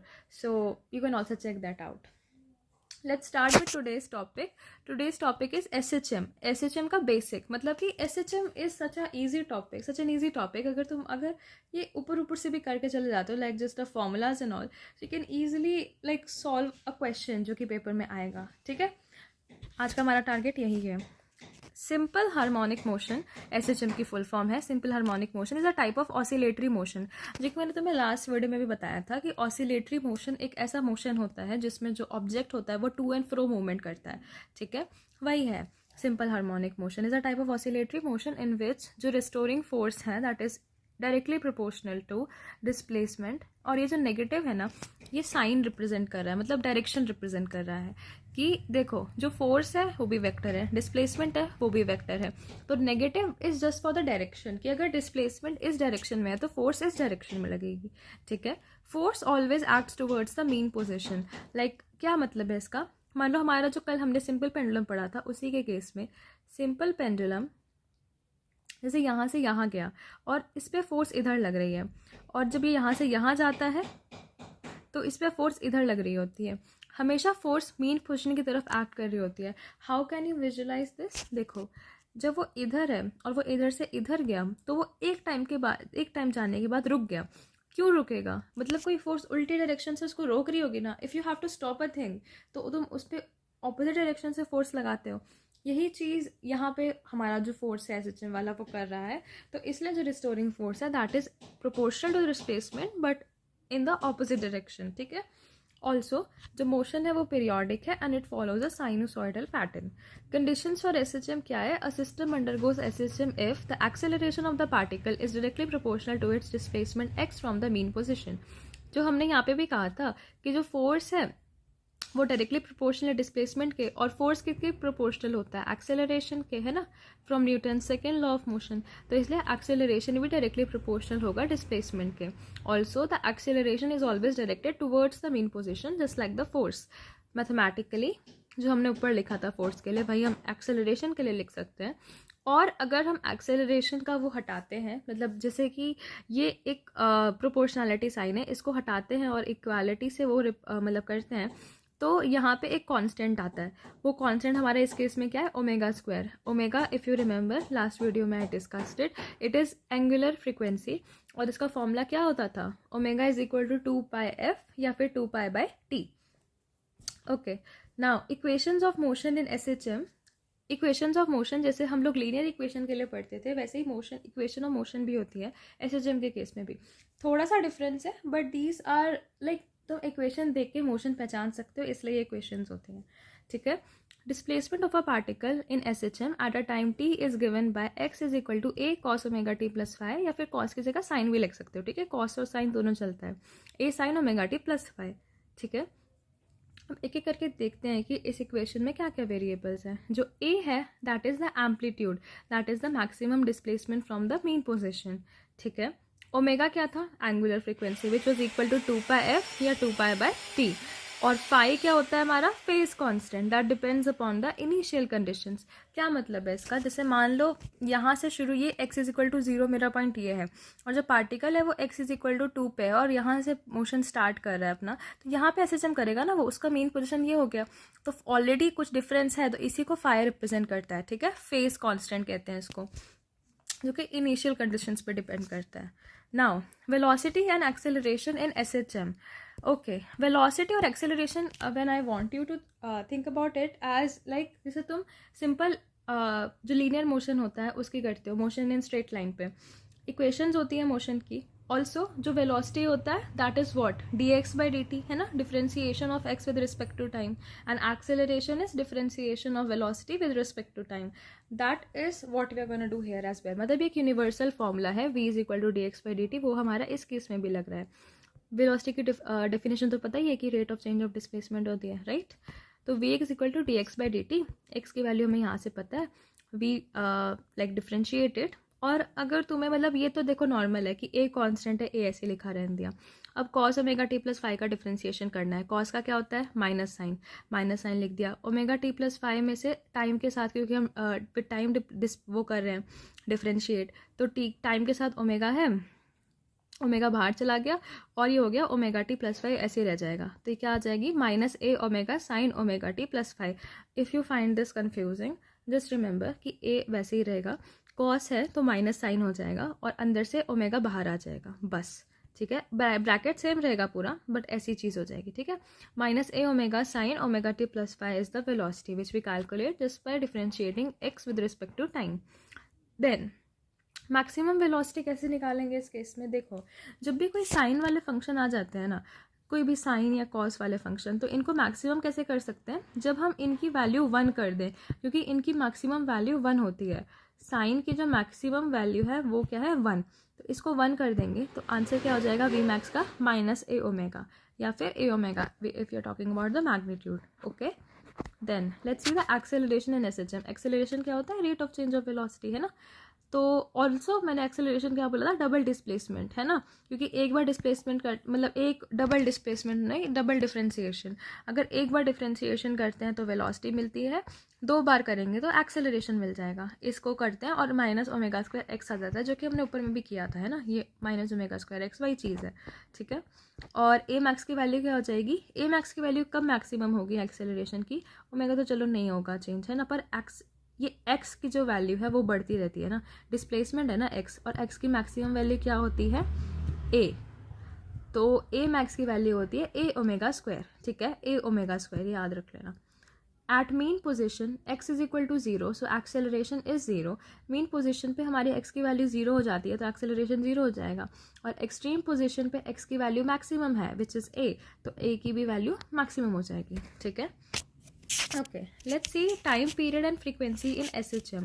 Now time period का फॉर्मूला क्या होता है, 2π√m/k, ठीक है। ये एक स्प्रिंग सिस्टम के लिए होता है, जैसे कि मैंने तुम्हें लास्ट वीडियो में भी थोड़ा रिमाइंड करवाया था कि जो टाइम पीरियड होता है एक सिंपल पेंडुलम का, वो मास पर डिपेंड नहीं करता है, लेकिन स्प्रिंग वाले सिस्टम में it depends on the mass. So एक ये फॉर्मूला तुम्हें याद रखना है, 2π√m/k, where m is mass and k is the spring constant, ठीक है, फॉर अ स्प्रिंग सिस्टम। दूसरा सिस्टम यहाँ पे आता है, क्योंकि स्प्रिंग भी SHM करती है, मतलब ऐसे ऐसे ऐसे ऐसे एक स्प्रिंग है, इसको यहाँ पे डिस्प्लेस कर दे तो वो इधर भी जाएगी, और ऐसे करती है SHM, ठीक है, इसलिए ये स्प्रिंग सिस्टम भी पढ़ना ज़रूरी है। और दूसरा क्या था, सिंपल पेंडुलम, जो कि हमने पढ़ लिया है ना, ये तो हमने पूरा का पूरा लास्ट वीडियो में कवर किया है। सो इफ़ यू वांट, मतलब तुम्हें और मतलब थर्ड वीडियो देखो तो इतनी क्लैरिटी नहीं आएगी, पर अगर तुम फोर्थ के बाद दोबारा थर्ड वीडियो देखते हो तो you like get more concept clear, ठीक है। टाइम पीरियड की वैल्यू क्या है, 2π√L/g for a simple pendulum. Now energy in SHM, like I have covered this पिछली वीडियो में। मैंने बहुत अच्छे से बताया था कि सिंपल पेंडुलम के केस में क्या सीन होता है, वही सीन एसएचएम में होता है, बिकॉज वहाँ पे सिंपल पेंडुलम एसएचएम एक्सर्ट कर रहा होता है. Let's see it again. Total mechanical energy E is equal to constant in SHM. Obviously क्योंकि हमने एक सिस्टम ऐसा लिया है जहाँ पे कोई भी फ्रिक्शन वगैरह नहीं है, तो टोटल एनर्जी क्या रहेगी, कॉन्स्टेंट रहेगी. तो और टोटल मैकेनिकल एनर्जी क्या होती है, kinetic energy plus potential energy which will be constant. इसको हम ई मान रहे हैं, ठीक है, टोटल मैकेनिकल एनर्जी को. के ई की वैल्यू क्या होती है, half M we square. Potential energy क्या होती है, हाफ के एक्स स्क्वायर. ये फॉर्मूला स्प्रिंग में पढ़ाया जाता है ना, ये तो नॉर्मल है, सबको आता होता है. अब मेन पोजीशन पे के ई मैक्सिमम होता है, ये भी मैंने लास्ट वीडियो में कवर किया था. जैसे जब यहाँ पे आते है कोई चीज़, जैसे यहाँ से गई, यहाँ पे जो रुक जाता है ना एक्सट्रीम पोजीशन पे जाके, तो वहाँ पे पोटेंशियल एनर्जी मैक्सिमम होती है, काइनेटिक एनर्जी जीरो हो जाती है. पोटेंशियल एनर्जी मैक्सिमम क्यों होती है, क्योंकि वो एक सर्टेन हाइट पे पहुँच गया है ना, तो इसलिए उसकी पोटेंशियल ज़्यादा हो जाती है. जब ये वापस आता है तो इसकी कुछ बहुत वेलोसिटी होती है, तो वेलोसिटी ज़्यादा है तो काइनेटिक एनर्जी भी यहाँ पे क्या होती है, मैक्सिमम होती है. तो मेन पोजीशन पे काइनेटिक एनर्जी इज मैक्सिमम और एक्सट्रीम पोजीशन पे पोटेंशियल एनर्जी इज मैक्सिमम. ये भी याद रख लेना, बहुत इंपॉर्टेंट चीज़ है. और किसी भी पोजीशन पे अगर मुझे एनर्जी बतानी हो तो मैं कैसे बताऊंगी, half K A square. Is it hard, no. इस वाले फॉर्मूले में जो पी का फॉर्मूला है हाफ के एक्स स्क्वायर, इसमें बस एक्स की जगह ए डाल दो और एनर्जी की वैल्यू आ जाएगी हाफ के ए स्क्वायर. ठीक है. Graphical representation in SHM. अब इससे भी कभी कभी क्वेश्चंस आ जाते हैं, तो इसको देख लेते हैं. डिस्प्लेसमेंट वर्सेस टाइम का ग्राफ, वेलोसिटी वर्सेस टाइम का ग्राफ और एक्सेलरेशन वर्सेस टाइम का ग्राफ. ठीक है, जैसे हम लीनियर मोशन में बनाते थे इसको, वैसे हम यहाँ पे भी ट्राई करेंगे. तो डिस्प्लेसमेंट वर्सेस टाइम का जो ग्राफ होता है वो साइन वेव आता है. साइन वेव कैसी होती है, जो ऐसे नीचे से शुरू होती है ना, ये वाली वेव है साइन वेव, और ये पॉजिटिव में है पहले, फिर नेगेटिव में है, तो ये हमारा किसकी वेव है, डिस्प्लेसमेंट की वेव है. फिर आती है वेलोसिटी वर्सेस टाइम, इसकी कोसाइन वेव होती है, जैसे कि देखा ही ऊपर में है ना.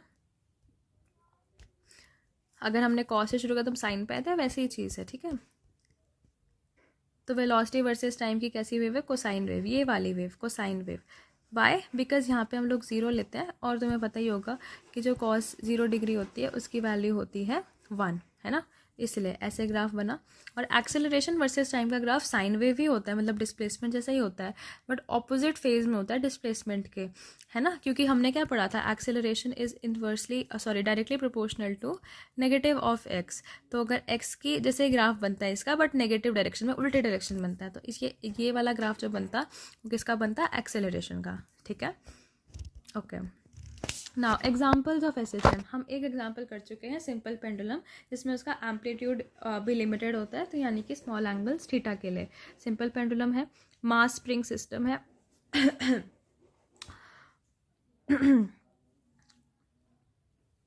ऑसिलेटिंग मॉलिक्यूल्स इन सॉलिड्स, जो सॉलिड्स होते हैं उसमें जो मॉलिक्यूल्स होते हैं वो फिक्स्ड होते हैं, right, so they oscillate about their axis. So this is also an example of SHM. Vibrating tuning fork and motion of a floating object in water. ठीक है, ये कुछ एग्जांपल्स हैं एसएचएम के. इनसे ऐसे क्वेश्चंस नहीं आते हैं, क्वेश्चन बेसिकली इन दोनों से पूछे जाते हैं. ठीक है, देखते हैं अब की पॉइंट्स, जो चीज़ तुम्हें याद रखनी है, बिल्कुल हमेशा याद रखनी है, कभी नहीं भूलनी. एसएचएम फॉलो करता है हुक्स लॉ, और हुक्स लॉ क्या कहता है कि जो फोर्स है that is again directly proportional, ये यही है, F is directly proportional to minus X. इसको हटा के कॉन्स्टेंट लगा दिया. ठीक है, वही चीज़ है.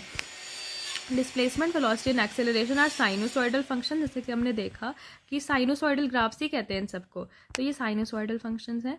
Phase difference between displacement and velocity is π/2. अब ये फेज डिफरेंस की क्या बात कर दी इन्होंने, जैसे ये डिस्प्लेसमेंट है, अगर डिस्प्लेसमेंट ये मतलब कि डिस्प्लेसमेंट 0 है तो वेलोसिटी 1 है. ठीक है, और इनके बीच का फेज डिफरेंस कितना है, 90 डिग्री का, है ना, क्योंकि जब ये नीचे आ रहा है तो ये ऊपर जा रहा है, तो लाइक 90 डिग्री का डिफरेंस है, और 90 डिग्री को रेडियंस में π/2 कहते हैं. ठीक है, इसलिए phase difference between velocity and acceleration is pi. Okay, phase difference वैसे भी हम इससे निकालते हैं, जैसे कि हमारी इक्वेशन में ये होता है ना, फेज कांस्टेंट, इसको इनके डिफरेंसेस को हम फेज डिफरेंस कहते हैं. तो तुम याद भी रख सकते हो कि वेलोसिटी और डिस्प्लेसमेंट के बीच का π/2 होता है, और वेलोसिटी और एक्सेलरेशन के बीच का पाई होता है, यानी कि 180 डिग्री. ओके, अब हम क्वेश्चंस करते हैं. I have covered most PYQ, जिनसे हमारे सारे मतलब कॉन्सेप्ट्स फिर से एक बार रिवाइज हो जाए. ओके, तो 2024 का क्वेश्चन है हमारे पास. सबसे पहले, if x is equal to 5 sin πt plus π/3 metre, ये हमारी x इज इक्वल टू क्या होती थी, 5 sin ω t प्लस 5, है ना, वही है 5 sin ω t plus 5. Metre represents the motion of a particle executing simple harmonic motion. इसका एम्पलीट्यूड बताना है और इसका टाइम पीरियड बताना है मोशन का। देखो general equation a sin omega t plus five, हमारी इक्वेशन है 5 sin pi t plus pi by 3 है ना।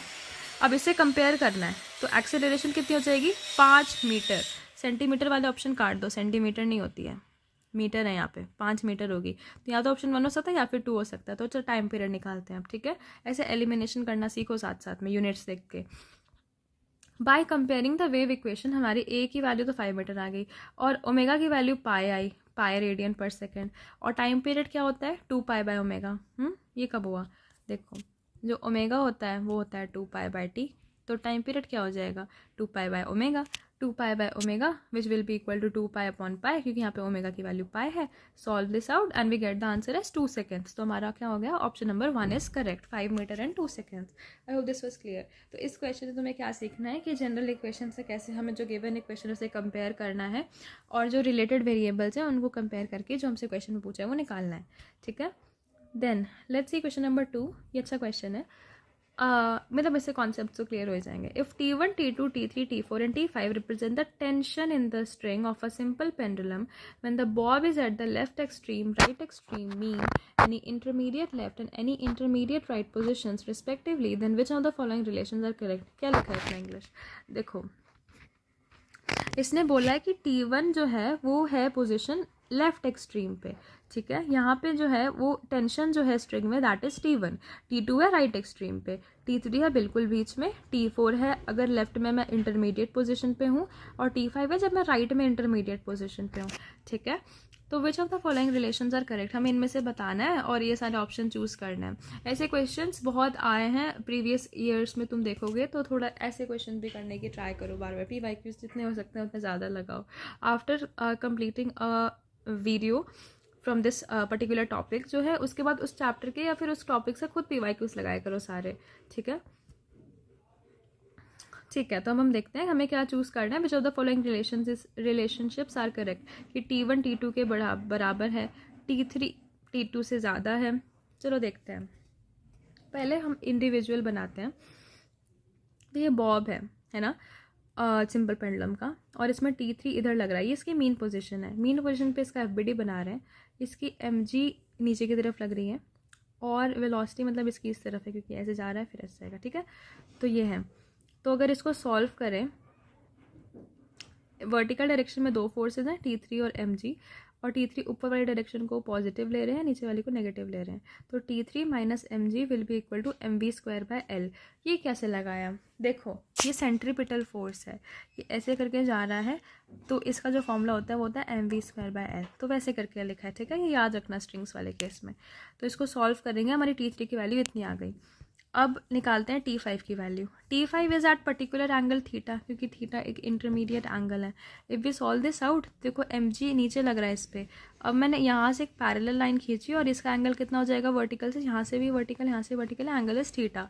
तो अगर मैं mg का कॉम्पोनेंट लूँ थीटा वाली डायरेक्शन में तो हो जाएगा mg कॉस थीटा, और ये वापस आ रहा है यानी कि इसकी इस तरफ लग रही है mv स्क्वायर बाय l, ठीक है। तो देखते हैं, T5 minus mg cos theta is equal to mv square by l। तो T5 की वैल्यू कितनी हो जाएगी mg cos theta plus mv square by l, okay. अब हमें T3 पता है, T5 पता है, कंपेयर करते हैं mg plus mv square by l, mg cos theta plus mv square by l। Now theta has got some value and cos theta की जो भी वैल्यू हो यहाँ पे वो है ही नहीं, तो यानी कि ये हमेशा बड़ा ही रहेगा, क्योंकि कॉस थीटा की मैक्सिमम वैल्यू 1 हो सकती है, जो कि इस केस में है, इस केस में नहीं है। तो T5 T3 से नहीं, मतलब बड़ा नहीं होगा, T3 ही हमेशा T5 से बड़ा होगा। कोई ऐसा ऑप्शन है जिसमें T5 बड़ा है T3 से, तो हम उसे एलिमिनेट कर सकते हैं इससे। As we are moving away from mean position, velocity of the bob decreases and theta also increases, so cos theta decreases हमेशा ही केस में। क्यों, क्योंकि जैसे ही हम लोग मतलब इस पोजीशन से मीन से एक्सट्रीम जा रहे हैं तो वेलोसिटी कम हो रही है, वेलोसिटी कम हो रही है तो थीटा बढ़ रहा है, मतलब दूर जा रहा है तो थीटा बढ़ रहा है, थीटा बढ़ेगा तो cos थीटा की वैल्यू कम हो जाएगी, है ना। cos थीटा का उल्टा चलता है थीटा बढ़ने से, cos थीटा डिक्रीजेस ऑल्सो। अब जैसे कि हमें कंपेयर करना है किस किस के बीच में, T5 और T2 बोला है हमको। T2 कहाँ है, यहाँ पे मैक्सिमम है। T2 में सबसे बड़ा थीटा है, तो यहाँ पे तो सबसे कम होगी ना, तो T5 T2 से तो बड़ा ही है, चलो ठीक है, तो ये सही है, T5 T2 से बड़ा है, क्योंकि जैसे जैसे थीटा बढ़ेगा वैसे वैसे कॉस थीटा कम हो जाएगा, तो वैल्यू कम होती जाएगी ये वाली इक्वेशन यूज़ करके, ठीक है। तो T5 T2 से बड़ा है, तो हमारा ये सही हो गया, ई सही है। अब देखते हैं ई किस में गिवन है, इन दोनों में गिवन है, हम इन दोनों से कंसिडर करना है, ये दोनों गलत हो गए हमारे। अब ए या फिर सी देख लेते हैं, ए या फिर सी। T1 की वैल्यू T2 के बराबर है, देखो तुम सिमेट्री से देख सकते हो कि हाँ T1 की वैल्यू T2 के बराबर ही है, क्योंकि दोनों एक्सट्रीम पोजीशन पे हैं। बट इसको देखते हैं, due to symmetry in figure T1 is equal to T2, like this was easy, T1 और T2 बराबर ही होंगे क्योंकि सिमेट्री है, तो ए भी सही है, तो आंसर हो जाएगा ए बी ई, ठीक है। अगर तुम्हें कोई भी डाउट हो क्वेश्चन में तो you can drop the doubt in the comment section, I reply. तो ये हमारा क्वेश्चन हो गया। थर्ड क्वेश्चन है, a particle executing simple harmonic motion with amplitude A has the same potential and kinetic energy and displacement. अब इसके लिए ना I want you to remember that graph I showed you about the energies. ऐसा मैंने कुछ बनाया था graph ऐसे करके लास्ट वीडियो में, आई एक्सप्लेन्ड इट एज वेल, जिसमें से ये वाला जो ग्राफ है मैक्सिमम कौन होता है, इधर पी ई है और ये वाला के ई है, ठीक है। इसने बोला है कि ये वाला पॉइंट है जहाँ पे काइनेटिक एनर्जी और पोटेंशियल एनर्जी दोनों सेम है, तो इसमें डिस्प्लेसमेंट क्या होगी, डिस्प्लेसमेंट की वैल्यू क्या है। Particle executive simple harmonic motion with amplitude है as the same potential at the displacement, okay. So देखते हैं, पोटेंशियल एनर्जी का फॉर्मूला होता है M omega square Y square by 2, और काइनेटिक एनर्जी का होता है M omega square A square minus omega square A square minus Y square by 2, ठीक है। मतलब वही है, M omega square by 2 constant है, जैसे हम लिखते थे ना हाफ एम वी स्क्वायर, तो वही है m we square by 2, v यहाँ पे क्या है एंगुलर फ्रीक्वेंसी, ठीक है, वही चीज़ है, बस यहाँ पे वाई स्क्वायर और आ गया, यहाँ पे ए स्क्वायर माइनस वाई स्क्वायर आ रहा है। काइनेटिक एनर्जी पोटेंशियल एनर्जी के बराबर है, यानी कि ये दोनों चीज़ें बराबर है, इनको इक्वेट करा, हमें पता चला कि A square minus omega Y square is equal to Y square. We solve this out कैसे, A square will be equal to 2y square, 2y square is equal to A square, Y square is equal to A square by 2, Y की value आ गई a by root 2, तो a by root 2 पे होता है ये। इसको याद भी रख सकते हो कि एक ऐसी पोजीशन जहाँ पे काइनेटिक एनर्जी और पोटेंशियल एनर्जी सेम होती है, that is a by root 2, ठीक है। ओके, फोर्थ क्वेश्चन है, the two dimensional motion of a particle described by R is equal to this is a parabolic path, elliptical, periodic या फिर simple harmonic motion. तुम देख रहे हो पिछले साल कितने ज़्यादा क्वेश्चन आए हैं SHM से, कितने, मतलब 1 2 3 4 क्वेश्चंस तो मैंने इसी वीडियो में करा दिए हैं, तो काफ़ी क्वेश्चंस हैं, and just by SHM, and you can easily do it अगर तुम्हें कुछ चीज़ें आती हो तो, और ये मैचिंग वाले आए हैं तो ये प्रैक्टिस ज़रूर करना है, ठीक है। आर की वैल्यू दे रखी है i cap plus 2 j cap a cos omega t. I cap का रिप्रेजेंट करता है एक्स एक्सिस और जे कैप करता है वाई एक्सिस। कॉस एक पीरियोडिक फंक्शन है, राइट, तो यहाँ पे हमें कुछ लिखा है parabolic path, elliptical path, periodic motion. Obviously cos आ गया तो पीरियोडिक तो हो गई, तो सी तो होना ही चाहिए, सी सब में ही दे रखा है इसलिए, ठीक है, हम एलिमिनेट नहीं कर सकते इससे। अब देखते हैं, देखो जब आर वेक्टर दिया है ना, मतलब ये वाली जो चीज़ है ना, सिर्फ ये वाली देखना, ये वाली चीज़ हमारे एक्स एक्सिस के मोशन को रिप्रेजेंट करती है, और ये वाली चीज़ हमारे वाई एक्सिस के मोशन को रिप्रेजेंट करती है, तो उसको अलग अलग लिख लेते हैं कि ये हो जाएगा ए कॉस ओमेगा टी और ये हो जाएगा वाई हो जाएगा 2a कॉस ओमेगा टी, ठीक है, पूरा ये सेम रहने दो, मल्टीप्लाई कर दो इससे और इससे, डिफरेंट एक्स आ गया वाई आ गया। अब वाई की वैल्यू, वाई देखो क्या है, ए कॉस ओमेगा टी एक्स है, तो वाई की वैल्यू 2x है यहाँ पे, है ना, और y is equal to 2x क्या होता है, स्ट्रेट लाइन ग्राफ होता है, तो y is equal to mx, जहाँ पे m स्लोप होता है, ये स्ट्रेट लाइन ग्राफ बनता है, राइट, जो हमने पहले पढ़ी होती है ना स्ट्रेट लाइन वगैरह की इक्वेशन, वही यहाँ पे लगानी है। y is equal to 2x is a straight line graph, और SHM क्या होता है, एक्सेलरेशन डायरेक्टली प्रोपोर्शनल होता है inverse negative of r dash, right, तो यहाँ पे वेलोसिटी क्या हो जाएगी, ये है डिस्प्लेसमेंट, यहाँ पे हमने वेलोसिटी निकाली i cap plus 2j cap a, cos को क्या लिख देते हैं डिफरेंशिएशन करने के बाद, कैसे निकाल रहे हैं velocity, velocity is being calculated by dx by dt, तो i cap plus 2j cap a cos omega t को क्या लिखते हैं minus sine omega t into omega. मैंने बताया ना, ए को वैसे ही रहने दो, कॉस को कर दो माइनस साइन और ओमेगा अंदर से बाहर निकाल के बाहर डाल दो, ठीक है, ओमेगा ऐसे ही। और एक्सेलरेशन होता है डी बाई डी टी, इसका फिर डिफ्रेंसिएशन करेंगे, इसको ऐसे रहने दो ए। अब माइनस साइन माइनस कॉस होगा, क्योंकि साइन का कर दो तो कॉस होता है, माइनस साइन का करेंगे तो माइनस कॉस हो जाएगा, माइनस कॉस ओमेगा टी, और ये फिर से ओमेगा बाहर निकला तो ओमेगा स्क्वायर, ठीक है। ओमेगा स्क्वायर अब एक कॉन्स्टेंट है और ये चीज़ हमारी आर है, देखो आई के plus two J cap a cos omega T. ये वो वाली डेरिवेशन है जो मैंने ऊपर नहीं करी थी, क्योंकि मैंने इस क्वेश्चन में करी थी। देखो हमने क्या पढ़ा था, what was the formula for acceleration again, minus omega square x, this is how we derive it, we derived it right, minus omega square x, ये डिस्प्लेसमेंट राइट, डिस्प्लेसमेंट वेक्टर वही है। तो ए हमने डिराइव कर दिया माइनस ओमेगा स्क्वायर एक्स, तो हमारा acceleration जो है वो इन्वर्सली प्रोपोर्शनल है, डायरेक्टली प्रोपोर्शनल है, सॉरी डायरेक्टली प्रोपोर्शनल है हमारे डिस्प्लेसमेंट से, बट नेगेटिव डायरेक्शन में। And this is the condition for SHM। So we have periodic motion and simple harmonic motion. Parabolic और एलिप्टिकल पाथ नहीं होगा, तो answer is fourth option C and D only, ठीक है। अब इस क्वेश्चन में तुम्हें उल्टा चलना था, क्योंकि तुमसे पूछा है कि सिंपल हार्मोनिक मोशन हो सकता है कि नहीं हो सकता है, तुम कंडीशन निकालोगे कि कंडीशन क्या होती थी सिंपल हार्मोनिक मोशन होने की, क्या होती थी कि एक्सेलरेशन डायरेक्टली प्रोपोर्शनल है नेगेटिव ऑफ डिस्प्लेसमेंट के। That is what we proved out here, acceleration निकाल के through differentiation, double differentiation of the given R vector, and we saw कि ये डायरेक्टली प्रोपोर्शनल तो है, ये वाला रिलेशन फॉलो हो रहा है, तो हमारा SHM है। यहाँ से हमने देखा था कि ये स्ट्रेट लाइन ग्राफ है, तो पैराबोलिक और इलिप्टिकल नहीं होता, ठीक है। So the answer is C and D only, okay. ये क्वेश्चन देखो, अब क्वेश्चन नंबर 5, ये कह रहा है कि डिस्प्लेसमेंट टाइम ग्राफ दे रखा है पार्टिकल का जो SHM कर रहा है, एक्सेलरेशन ऑफ द पार्टिकल है t is equal to 2 second. इस ग्राफ को देख के हमें एक्सेलरेशन बतानी है यहाँ पे t is equal to 2 seconds पे, ठीक है। अब देखो एक्सेलरेशन का क्या फॉर्मूला होता है, हमें पता है क्या होता है, आगे सो हम नॉर्मल तरीके से करते हैं, x is equal to a sine omega t right, तो dx बाई dt क्या होता है हमारा वेलोसिटी, वही चीज़ है। एक्सेलरेशन डबल डिफ्रेंसिएशन होता है, इसका डबल डिफ्रेंसिएशन करेंगे तो हमारा आ जाएगा minus a omega square sine omega t, और minus a sine omega t क्या होता था x, तो ए हमारा एक्सेलरेशन क्या होता है माइनस ओमेगा स्क्वायर एक्स। ये मैंने बार बार इसलिए लिखा ताकि तुम्हें याद हो जाए बिल्कुल ही, ठीक है। नाउ अकॉर्डिंग टू क्वेश्चन हमें एक्सेलरेशन दे रखी है, कितनी दे रखी है, एक्सेलरेशन नहीं सॉरी कि हमें एक्सेलरेशन तक निकालनी है, हमें एम्पलीट्यूड दे रखा है 1 मीटर का, ये है ना मैक्सिमम, मैक्सिमम कितना जा रहा है 1 मीटर तक, तो amplitude is given 1 metre and omega is 2 pi by t. तो टाइम पीरियड की वैल्यू कितनी है, देखो टाइम पीरियड क्या होता है, यहाँ से लेकर यहाँ तक ये पूरी वेव बनती है ना, ये जितने टाइम में बन रही है उसे कहते हैं टाइम पीरियड, और ये कितने टाइम में बन रही है 8 सेकेंड में, तो टाइम पीरियड क्या है 8 सेकेंड है। तो वही हमने यहाँ पे पुट किया 2 पाई बाई टी में 8, calculated out pi by 4, omega की वैल्यू पाई बाई 4, और हमें एक्सेलरेशन निकालनी है at time is equal to 2 seconds, ठीक है।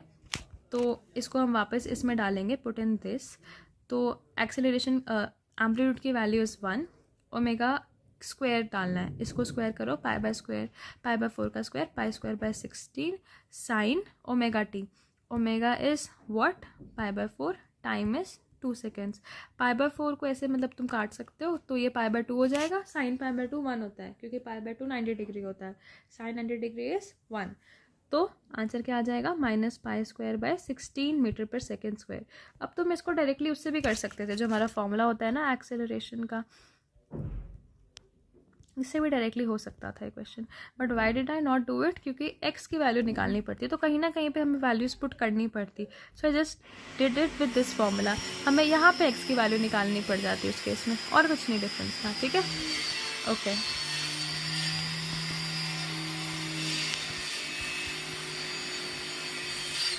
नाउ क्वेश्चन नंबर 6 इज कि फेज डिफरेंस जो है between displacement and acceleration of a particle in a simple harmonic motion कितना होता है डिस्प्लेसमेंट और एक्सेलरेशन के बीच का। इफ़ यू रिमेंबर मैंने वेलोसिटी और एक्सेलरेशन के बीच का याद करवाया था तुमको। अब देखते हैं डिस्प्लेसमेंट और एक्सेलरेशन के बीच का। Displacement a sine omega t, acceleration a sine omega T plus five, तो the phase differences of five radian, ठीक है, sorry pi radian not five, omega T plus five होता है, और यहाँ पे जो फाइव है phase difference that is equal to pi, okay, question number 7 है average velocity for particle executing SHM in one complete vibration is. Average velocity क्या होती है? अब एवरेज वेलोसिटी का ना तुम याद करोगे उसमें क्या होती थी, हमारे जो नॉर्मल मोशन होता था स्ट्रेट लाइन में, average velocity was equal to change in displacement upon change in time, right? तो यहाँ पे डिस्प्लेसमेंट चेंज ही नहीं हुई है, one complete vibration. One complete vibration का मतलब है कि वो यहाँ से यहाँ गया, यहाँ से यहाँ गया, यहाँ से यहाँ गया और यहाँ पे वापस आ गया। तो वन कंप्लीट वाइब्रेशन उसकी डिस्प्लेसमेंट चेंज ही नहीं हुई, तो एवरेज वेलोसिटी इज 0। अब तुम मार्क कर दो कि यहाँ पे कुछ और क्वेश्चन, पर यहाँ पे मतलब कोई और ऑप्शन बट नहीं, in this case displacement is 0, so the v average is 0। Okay, सारे क्वेश्चन में देखने की हमें क्या क्या चीज़ें याद रखनी है। इस क्वेश्चन में तुम्हें बस कंपेयर करना आना चाहिए था एक जनरल इक्वेशन जो a sin omega t + y होती है, और जो तुम्हें गिवन इक्वेशन है उसे कंपेयर करके तुम वेरिएबल्स कैसे निकाल सकते हो। दूसरे क्वेश्चन तुमने ये सीखा कि जो इनके बीच में टेंशन्स होते हैं, इनके बीच का क्या रिलेशन होता है, ठीक है? तो you can easily calculate this out. यहाँ पे तुमने FBD का यूज़ किया, तो FBD का कॉन्सेप्ट रिवाइज हुआ तुम्हारा, ये आया सेंट्रीपिटल फोर्स वाला चीज़, और बस यही एक ये चीज़ और रिवाइज हुई। तो बस ये 3 इंपॉर्टेंट चीज़ें, एक FBD, ये और ये और सिमेट्री यूज़ करी तुमने, बस यही है। थर्ड क्वेश्चन में क्या इंपॉर्टेंट है, ये फॉर्मूला जो कि मैंने तुम्हें याद रखने का, मतलब 2-3 फॉर्मूले होते हैं इसमें, तो वैसे ही है ये, 12mv² होता था काइनेटिक एनर्जी का फॉर्मूला, उससे याद रखना है mv²/2। यहाँ पे v क्या होगा, ओमेगा², और एक ये चीज़ और है y² और a² - y², ठीक है? ये याद कर लो, ये फॉर्मूले याद करने, बस। ये मेरे क्वेश्चन भी याद कर सकते हो, ये वाला तो तुम्हें टिप पे होना चाहिए तुम्हारी, कि जहाँ पे काइनेटिक एनर्जी पोटेंशियल एनर्जी के बराबर होती है, वो वाली पोजीशन होती है a/√2। ओके, हाँ, ये क्वेश्चन बहुत अच्छा था। इसमें तुम्हें आना चाहिए था कि एक अगर तुम्हें एक डिस्प्लेसमेंट वेक्टर दे रखा होता है तो तुम उसको कैसे उसके कंपोनेंट्स में तोड़ के लिखोगे, x और y वाले। जैसे इस केस में सिर्फ x और y, यहाँ पे कोई k कैब होता तो z कंपोनेंट भी होता है इसका, है ना? तो इसको x और y में तोड़ के लिखोगे, फिर इनके बीच में एक रिलेशन सेट करोगे ताकि तुम्हें पता चले कि कैसा ग्राफ है, स्ट्रेट लाइन है, पैराबोलिक है, एलिप्टिकल है ना? अलग अलग इक्वेशंस होती हैं उनकी, सर्कल है, x² / r² + = ऐसे करके कुछ होती है सर्कल की इक्वेशन, तो वही सी चीज़ है। ओके, फिर हमने SHM की कंडीशन देखी, क्योंकि SHM की कंडीशन ये होती है, तुमने प्रूव किया कि ये हाँ है, तो कंडीशन है SHM की, है ना? हम देख के भी कर सकते थे थोड़ा, तो ठीक है, cos ओमेगा t था, पर okay we did it. Okay, तो ये इस क्वेश्चन से सिर्फ ये सीखने को मिला। 5वें क्वेश्चन से हमें एक ग्राफ पढ़ना आया कि ग्राफ में ये जो चीज़ होती है, ये हमारी मैक्सिमम एक्सेलरेशन होती है, ये होता है टाइम पीरियड, यहाँ पे जब एक वेव ऐसे करके ख़त्म होती है, ये जो ख़त्म हो रहा है ये टाइम पीरियड है, ठीक है? और वही है, नॉर्मल चीज़ें करी और एक्सेलरेशन की वैल्यू निकालनी। इस क्वेश्चन बता दें कि डिस्प्लेसमेंट और एक्सेलरेशन के बीच में जो फेज डिफरेंस होता है वो पाई रेडियन का होता है। क्यों? क्योंकि देखो, हम एक्स डिस्प्लेसमेंट ग्राफ ऐसे ड्रॉ करते हैं और एक्सेलरेशन का ऐसे करते हैं, तो इनके बीच में जो डिफरेंस है वो कितने का है, 90 डिग्री का है, सॉरी 180 डिग्री का है। तो पाई रेडियंस का मतलब बिल्कुल ही ऑपोजिट है एक दूसरे से, पाई रेडियन का मतलब है बिल्कुल ही ऑपोजिट हो जाना, ठीक है? तो ये चीज़ है, तो ये चीज़ तुम्हें याद रहनी चाहिए।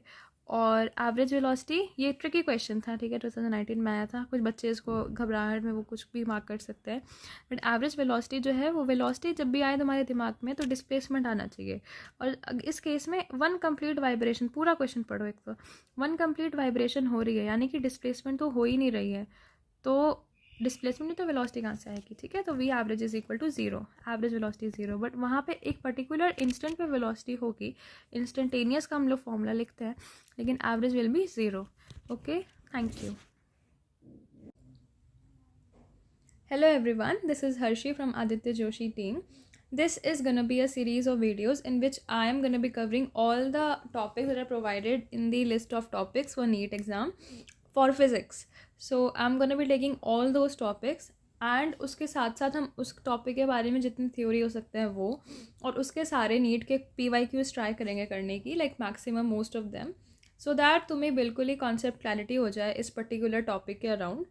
And because these are the mostly asked topics in NEET exam, so you will be able to score at least 150 plus marks in NEET. That is our aim. Okay, let's begin with meter bridge. Metre bridge का basic definition हम देखें तो simplest form of Wheatstone bridge होता है ये.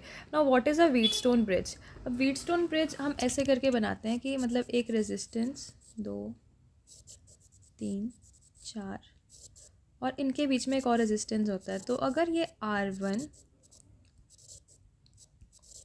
हाँ, अगर R1/R3 R2/R4 के बराबर होता है ना, तो ये जो बीच का रेजिस्टेंस है यहाँ से कोई करंट पास ही नहीं करता. मतलब इसके इस और इस पॉइंट का पोटेंशियल, ये वाला पॉइंट और ये वाला पॉइंट का पोटेंशियल सेम हो जाता है. तो करंट वहाँ से पास नहीं होता है, तो ये रेजिस्टेंस मतलब किसी काम का नहीं होता है बीच में. तो हम इसे नॉर्मली एक सर्किट बना के सॉल्व कर लेते हैं, जहाँ पे हम R1 R2 को सीरीज़ में लेते हैं, R3 R4 को सीरीज़ में लेते हैं, and this whole thing is in parallel. ठीक है, तो फिर हमारी कैलकुलेशंस बहुत ईजी हो जाती हैं. This is what a basic Wheatstone bridge is. ठीक है, so now that we know what a Wheatstone bridge is, let's move forward. Why do we use it? We use it for comparing resistances. मतलब हमें resistance दिए गए हैं और हमें उन्हें कंपेयर करना है, तो हम उसके लिए यूज़ करते हैं, क्योंकि हमें वैल्यू थोड़ी पता है, हम कंपेयर कर सकते हैं इस मीटर ब्रिज से. Also for measuring unknown resistance. हाँ, हमें कोई अननोन रेजिस्टेंस मिला है तो हम वो भी निकाल सकते हैं. This is a basic metre bridge. सबसे पहले देखना, यहाँ पे एक मीटर स्केल होता है. अब तुम्हें मीटर स्केल नाम से पता चल रहा होगा कि ये 1 मीटर का होता है, और 1 मीटर में कितने सेंटीमीटर होते हैं? 100. तो 1 मीटर यानी कि इसमें 100 सेंटीमीटर मतलब का होता है, ये 1 मीटर का होता है.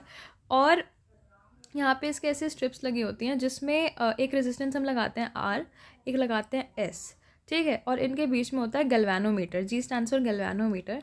और एक मतलब कि एक और वायर सी होते हैं जिसको हम पॉइंट कर सकते हैं कहीं पर भी, like this is called a jockey. वो हम ऐसे अपने हाथ में लेके we put it somewhere on this metre scale. जैसी मतलब जहाँ पे इस गैल्वेनोमीटर की रीडिंग 0 हो जाती है, उस वाले पॉइंट में हम उसे रखते हैं जॉकी को on this metre scale. And then we calculate this length, because this is a scale. तो हमें पता चल गया कि L1 की वैल्यू कितनी है, और क्योंकि ये 100 सेंटीमीटर का है तो हमें पता चल गया कि 100 - L1 कितना है. So we can find out this length and this length. ये दोनों लेंथ जब हमें पता चल जाती है, तो एक इसका मीटर ब्रिज का मतलब प्रिंसिपल होता है कि R/S. What is R again? देखते हैं. This R/S is equal to L1 upon में 100 - L1. या फिर तुम इसको नॉर्मली ऐसे भी याद कर सकते हो कि R/L1 is equal to S upon में 100 - L1. ठीक है, this is the basic principle. अब हम थोड़ी और चीज़ें देख लेते हैं इसके कंस्ट्रक्शन में ही. We have also provided a key, और ये हमारे एक बैटरी है. ठीक है, नाउ एक 1 मीटर लॉन्ग वायर है that is usually made up of manganin और कॉन्स्टेंटिन. ठीक है, अब क्वेश्चन आ सकता है कि ये जो मीटर ब्रिज की वायर होती है वो किससे बनती है? तो ये बनती है मैंगनीन से या कॉन्स्टेंटिन से. Why? Because they have low temperature coefficient. इससे क्या होता है? Resistance doesn't change much with temperature. मतलब टेम्परेचर वेरिएशन आएगी टेम्परेचर में, तो रेजिस्टेंस ज़्यादा चेंज नहीं होता है. That is why we use this, है ना, क्योंकि हमें नहीं चाहिए कि रेजिस्टेंस बदले, फिर हमारी वैल्यूज़ बदल जाएंगी, है ना. Now and it is stretched over a wooden base. ठीक है, वुडन बेस पे ही हम लोग वो जॉकी लगाते हैं जहाँ पे गैल्वेनोमीटर की रीडिंग 0 हो जाती है. Okay, now jockey slides along the wire to find the null point. What is the null point? मैं तब से जो कह रही हूँ कि गैल्वेनोमीटर की रीडिंग 0 हो जाना, यानी कि इस ब्रांच के थ्रू कोई करंट पास ना करना, तभी होगी ना 0 रीडिंग. और 0 रीडिंग हो जाएगी तो उसे कहेंगे नल पॉइंट. ठीक है, we have cover this. Principle इसका वही होता है, व्हीटस्टोन ब्रिज का प्रिंसिपल वही मैंने बता दिया. L1 is the length of wire from one end where null point is obtained. If null point is obtained here, तो एक एंड से जो डिस्टेंस है नल पॉइंट तक का, उसे हम कहेंगे L1. ठीक है, ओके. अब ये वर्किंग है इसकी कि कैसे काम करता है ये. एक नोन रेजिस्टेंस S को हम लगाते हैं एक गैप में, जिससे, और एक अननोन रेजिस्टेंस को दूसरे गैप में लगाते हैं. ठीक है, complete the circuit with a battery and galvanometer. हमने रेजिस्टेंस एक लगाया नोन, एक लगाया अननोन, मतलब इसमें से कोई सा भी हो सकता है, वो मैटर नहीं करता. नोन अननोन लगाया, सर्किट को कंप्लीट किया, बैटरी लगाई, की लगाई, गैल्वेनोमीटर लगाया. ठीक है, jockey is moved along the wire until galvanometer shows 0 deflection. Balancing length L1 is measured. जो हमारी balancing length है, what is balancing length? Balancing length is that length जहाँ पे हमारा null point आया, है ना, तो इसे कह देंगे balancing length. Balancing length L1 is measured using the WSB principle, Wheatstone bridge principle. Unknown resistance is calculated. इससे लगा के हमें एक नोन है L1 हमें पता चल जाता है जॉकी की मदद से. 100 - L1 तो L1 से ही निकल जाएगा, और मान लो ये हमारा अननोन रेजिस्टेंस है तो हम उसे कैलकुलेट कर सकते हैं. ठीक है, now important points. The thinner and uniform the wire the more accurate the result. Obviously अगर वायर जोड़ी मोटी होगी या पतली होगी या कुछ होगी, मतलब यूनिफॉर्म नहीं होगी, तो ऑब्वियसली वो रिजल्ट को टैम्पर करेगी, है ना। The thinner the wire, thicker होगी तो थोड़ा रेजिस्टेंस वायर का भी आ जाएगा, तो that's not something we want.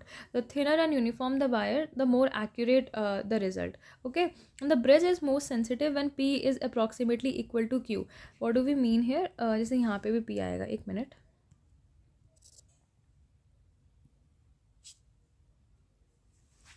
here we are gonna have P, ठीक है, यहाँ पर भी मतलब it can also be R, but I have written everything in respect to P, इसलिए तो P बाय S है ना। The bridge is most sensitive when P is approximately equal to Q। अगर इन्होंने P और Q बोला है इसको, जैसे ये P और ये Q, ठीक है, अगर ये दोनों और अप्रॉक्सीमेटली इक्वल होते हैं ना, तब हमारा जो वैल्यू आता है वो ज़्यादा एक्यूरेट आता है, ठीक है, और उसमें चांसेस कम होते हैं गलती होने के, ठीक है। इसको चेंज ही कर लेते हैं।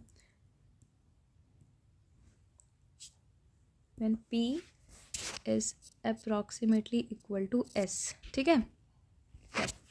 then meaning the null point is near the center। हाँ, okay, what does it mean?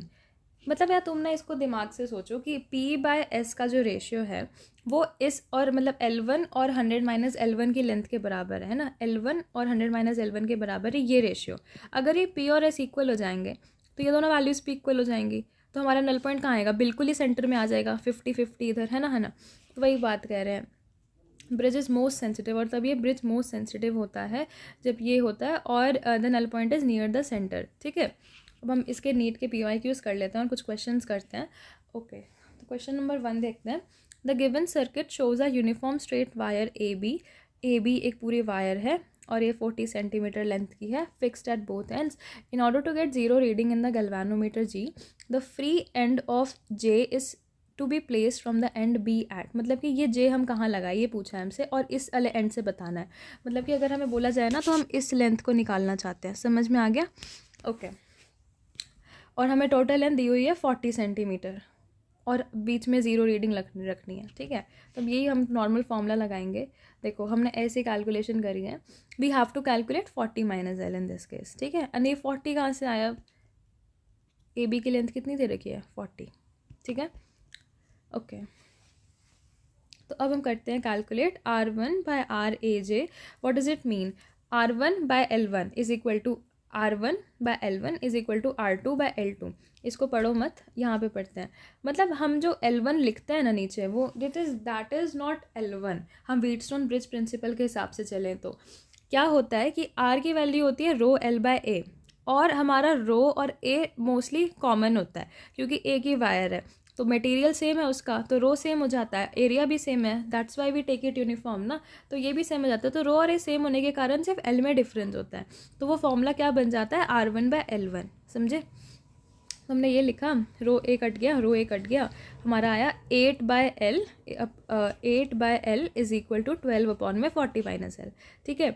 We solve this out, और हमारा जैसे ये कट गया, 4 2 जा 8 4 या 12, 2 by L is equal to 3 by 40 minus L। We solve it, है ना, बहुत ईजिली मैंने इसको सॉल्व किया है, and you get the answer as L is equal to 60 centimetre. तो क्या हम 16 सेंटीमीटर मार्क कर दें answer? No, 16 centimetre is not the answer. देखो ध्यान से, हमने L ए एंड से लिया था, हमसे क्वेश्चन में पूछा है फ्रॉम द एंड B, तो हमें 40 माइनस L चाहिए। 40 minus L will be 24 centimetre, and that is the answer. Okay, I hope first question clear है। Then let's look the next question.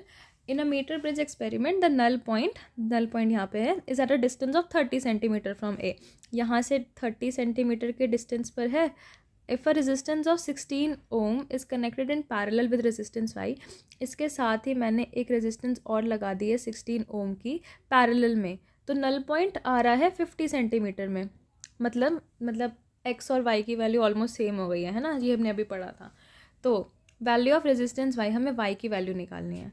देखो पहले केस में क्या सीन है कि x by y is equal to 30 upon में 70, है ना। एक्स बाय वाई की वैल्यू आ गई 3/7। सेकेंड केस में क्या सीन है कि एक्स अपॉन में, अब मैंने ये क्या लिखा है देखो मैं करके बता देती हूँ यहाँ पे। जब सेकेंड केस में बोला है कि a resistance of 16 ohm is connected in parallel with resistance y, मतलब कि एक रेजिस्टेंस y है और एक रेजिस्टेंस 16 है और ये पैरेलल में है। पैरेलल में क्या हो जाता है, अगर दो चीज़ें होती है 16y अपॉन में 16 प्लस वाई, मतलब ये होता है ना 1/y प्लस 1/16। इसको सॉल्व करोगे तो ये आ जाएगा आंसर। ठीक है, मैंने यही लिखा है 16y अपॉन में 16 plus y and that will be equal to 50/50। क्यों 50/50? ये 50 सेंटीमीटर, तो इनकी वैल्यू आ गई 1, है ना। तो x/16/y upon 16 plus y is equal to 1। We divide 1/2, जैसे ये है ना, हम इसे डिवाइड कर देंगे तो ये x कट जाएगा, y कट जाएगा और ये 3/7 रह जाएगा, है ना। तो ये आ जाएगा 16 अपॉन में 16 प्लस वाई, ये y है, 16 plus y is equal to 3/7। We solve this out बहुत ही ईजिली, 16 मल्टीप्लाइड बाई 7 और ये करके, और हमारा आंसर आ जाता है y की वैल्यू 64/3 ओम। ठीक है, so that is our answer 64/3 ohm. ठीक है, hope you got it. Then हम क्वेश्चन नंबर 3 देखते हैं। A resistance wire connected in the left gap of a metre bridge, मतलब वो मैटर नहीं करता, आप किसी भी गैप में कनेक्ट करो। ठीक है, बोला है कि इसने लेफ्ट गैप में मीटर ब्रिज के, लेकिन this is our metre bridge का हम ऊपर वाला पार्ट, तो ये यहाँ पे हमारी रेजिस्टेंस वायर लगी है 10 ओम की। ठीक है, balances a resistance wire connected in the left gap of a meter bridge। वहाँ पे एक resistance wire है and it balances a 10 ohm resistance in the right gap at a point which divides the bridge wire in the ratio 3:2। ये क्या कह रहे हैं, अगर हम इसका सर्किट बना के देखें तो मान लो कि एक रेजिस्टेंस वायर है, एक मिनट देखो ऐसे बना लेते हैं, नॉर्मल व्हीटस्टोन ब्रिज जैसा ही। A resistance wire, let's say इसकी वैल्यू L है, connected in the left gap of a metre bridge, balances a 10 ohm resistance in the right gap which divides the bridge wire in the ratio 3:2। Bridge wire का ratio 3, मतलब L1 की value 3, L2 की value 2। If the length of the resistance wire is 1.5 metre, और इसकी पूरी की length, मतलब ये तो हमें रेशियो पता है। ठीक है, what do I mean by ratio, कि इनकी मतलब L1 की वैल्यू 3 नहीं है, इट्स बेसिकली कि अगर L1 3 होगा तो L2 2 होगा, तो L1/L2 कितना हो जाएगा 3/2, ये मतलब है इसका। ठीक है, but these are not absolute values, this is just ratio, समझे। तो ये हो गया। If the length of the resistance wire is 1.5, लेकिन हमें एब्सोल्यूट लेंथ पता है कि 1.5 है, then the length of 1 ohm of the resistance wire will be. Very good question, बहुत अच्छा क्वेश्चन है ये। देखो हाँ, let's begin. R1/R2 will be equal to L1/L2। L1/L2 कितना है 3/2, और R1 हमने क्या मान लिया है R, और R2 क्या है 10। R/10 is equal to 3/2। We solve for R, we get the answer as 15 ohm. ठीक है, ये 15 ओम आ गया R की value. Length of resistance wire पूरी कितनी है 1.5 मीटर, तो length of 1 ohm of resistance wire कितना हो जाएगा, सिंपल यूनिटरी मेथड लगा दिया कि हमारी 15 ओम रेजिस्टेंस की वायर है और उसकी लेंथ हमें दी है कितनी, एक मिनट, 15 ओम रेजिस्टेंस की वायर की लेंथ दी है 1.5 मीटर, तो 1 ओम रेजिस्टेंस के, मतलब 1 ओम रेजिस्टेंस वायर होगी तो उसकी लेंथ कितनी हो जाएगी 0.1 metre, and 0.1 metre is 1 × 10⁻⁻1 metre. Answer number 1। Okay, I hope you got it. Then हमारा नेक्स्ट क्वेश्चन है, the metre bridge shown in a balance position. ये बहुत ही अच्छा क्वेश्चन है, 2019 का PYQ है, and this is a really good question. The metre bridge shown is in a balance position with PYQ is equal to L1/L2। Normal principle है। If we now interchange the position of the galvanometer and the cell, मतलब galvanometer की cell की जगह लगा दें और cell को galvanometer की जगह लगा दें, विल द ब्रिज वर्क, क्या ये मीटर ब्रिज जैसा ही काम करेगा। If yes, what will be the balance condition. Okay, ये बताना है हमको। तो देखते हैं, metre bridge Wheatstone bridge same होता है, और हमें गिवन ही है क्वेश्चन में कि P/Q is equal to L1/L2, है ना। P/Q is equal to L1/L2 को हमने ऐसे लिख लिया। देन जब सेल एंड गैल्वेनोमीटर इंटरचेंज, मैंने ये बोला गैल्वेनोमीटर ऊपर लगा दिया और सेल इसकी जगह पे लगा दिया। ठीक है, अब हम क्या करते हैं, यहाँ से मतलब करंट निकलेगा, करंट एक इस ब्रांच में जाएगा, एक इस ब्रांच में जाएगा। Now resistance of branch A, B, D, इन सब में एक ही करंट जाएगा विच विल बी I1, और इधर जाएगा एक ही current which will be I2, है ना। तो इस ब्रांच की रेजिस्टेंस कितनी हो जाएगी P प्लस R1 है ना, और इस ब्रांच की कितनी हो जाएगी Q प्लस R2। ओके, तो रेजिस्टेंस इस ब्रांच की हम कहते हैं कि RB होगी और इस ब्रांच की कहते हैं कि RC होगी। तो RB की वैल्यू हो जाएगी QL1/L2 प्लस KL1Y। P की वैल्यू लिखी हमने, P की वैल्यू क्या आ जाएगी यहाँ से QL1/L2 है ना, तो वही लिख सब्स्टिट्यूट कर दी यहाँ से लेकर यहाँ पे QL1/L2 प्लस KL1। R1 को हम क्या कह सकते हैं, R1 इज़ रो L/A है ना, और रो बाय ए कांस्टेंट है तो हमने उसको कांस्टेंट लिख दिया। KL1 इस ब्रांच के रेजिस्टेंस को हम कह रहे हैं RC which will be equal to Q plus R2। Q को Q ही लिखे रहने दो और R2 को क्या लिख दो KL2। ठीक है, 1 and 2, फ्रॉम 1 and 2 हमने RB की वैल्यू निकाली, it comes out to be L1/L2 RC। ठीक है, फिर हमने दोनों ब्रांचेस में करंट निकाला I1 and I2। Then finding the potential drop, मतलब देखो मेन चीज़ क्या है ना, मतलब इसका बहुत ही सिंपल सा कॉन्सेप्ट है कि ये गैल्वेनोमीटर किस किस पॉइंट के बीच है, पॉइंट B और पॉइंट C के बीच है ना।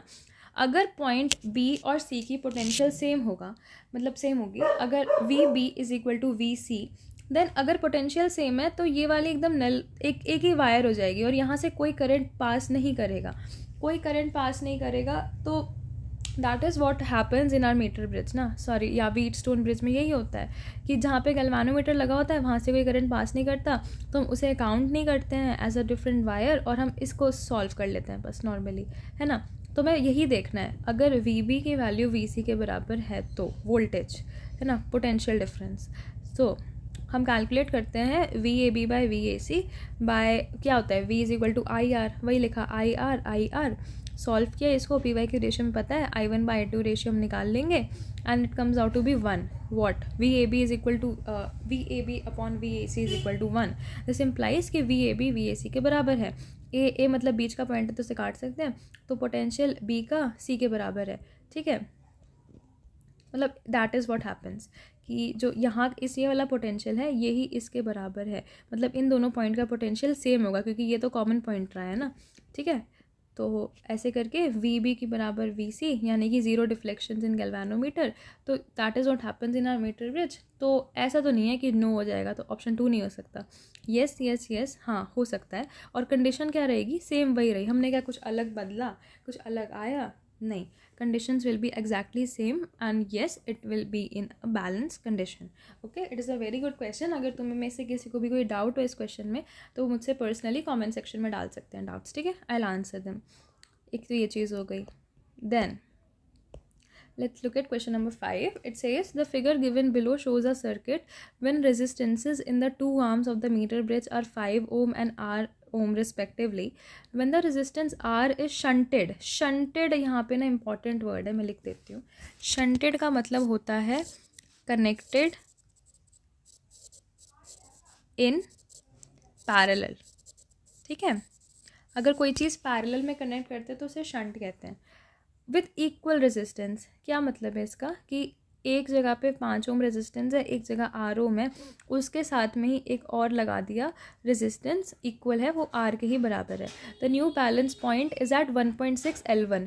जो पहले L1 पे आ रहा था बैलेंस पॉइंट अब 1.6 L1 पे आ रहा है, तो R की वैल्यू कितनी है। बहुत कॉम्प्लेक्स लग रहा है, तो मैं मीटर ब्रिज का कोई भी क्वेश्चन आए और तुम्हें कुछ भी कॉम्प्लेक्स लगे, सबसे पहले तो वो इक्वेशन लिखो कि 5/L1 will be equal to R/100 - L1। ठीक है, और ये वाली इक्वेशन बन जाएगी इससे 500 - 5L1 is equal to RL1।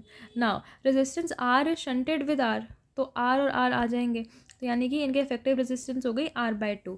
तो 5 और इनका जो नया बैलेंसिंग लेंथ आया था वो 1.6 L1 आया था, राइट। तो 5 अपॉन में 1.6 L1 is equal to R/2 upon में 100 - 1.6 L1, राइट। समझ आ रहा होगा, यहाँ पे हम दोनों रेजिस्टेंस लिखते हैं और R/2 कहाँ से आया, क्योंकि शंट किया है उसको एक और रेजिस्टेंस उसी के बराबर के साथ, तो R/2 अपॉन में 100 - 1.6 L1।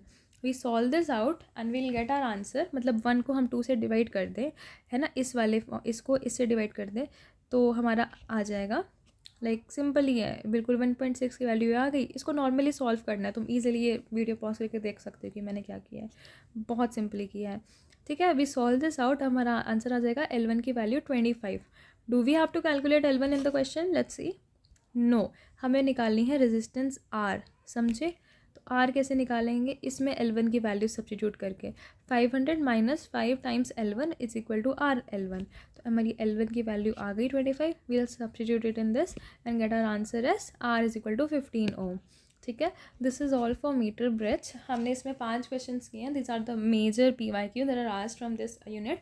एक ही मतलब क्वेश्चन है जो कि बार बार तुम्हें लग रहा है एक ही फॉर्मूला जो बार बार रिपीट हो रहा है, and this is this one, है ना। हर जगह ये फॉर्मूला चेप देना, तुम्हारा आंसर आ जाएगा।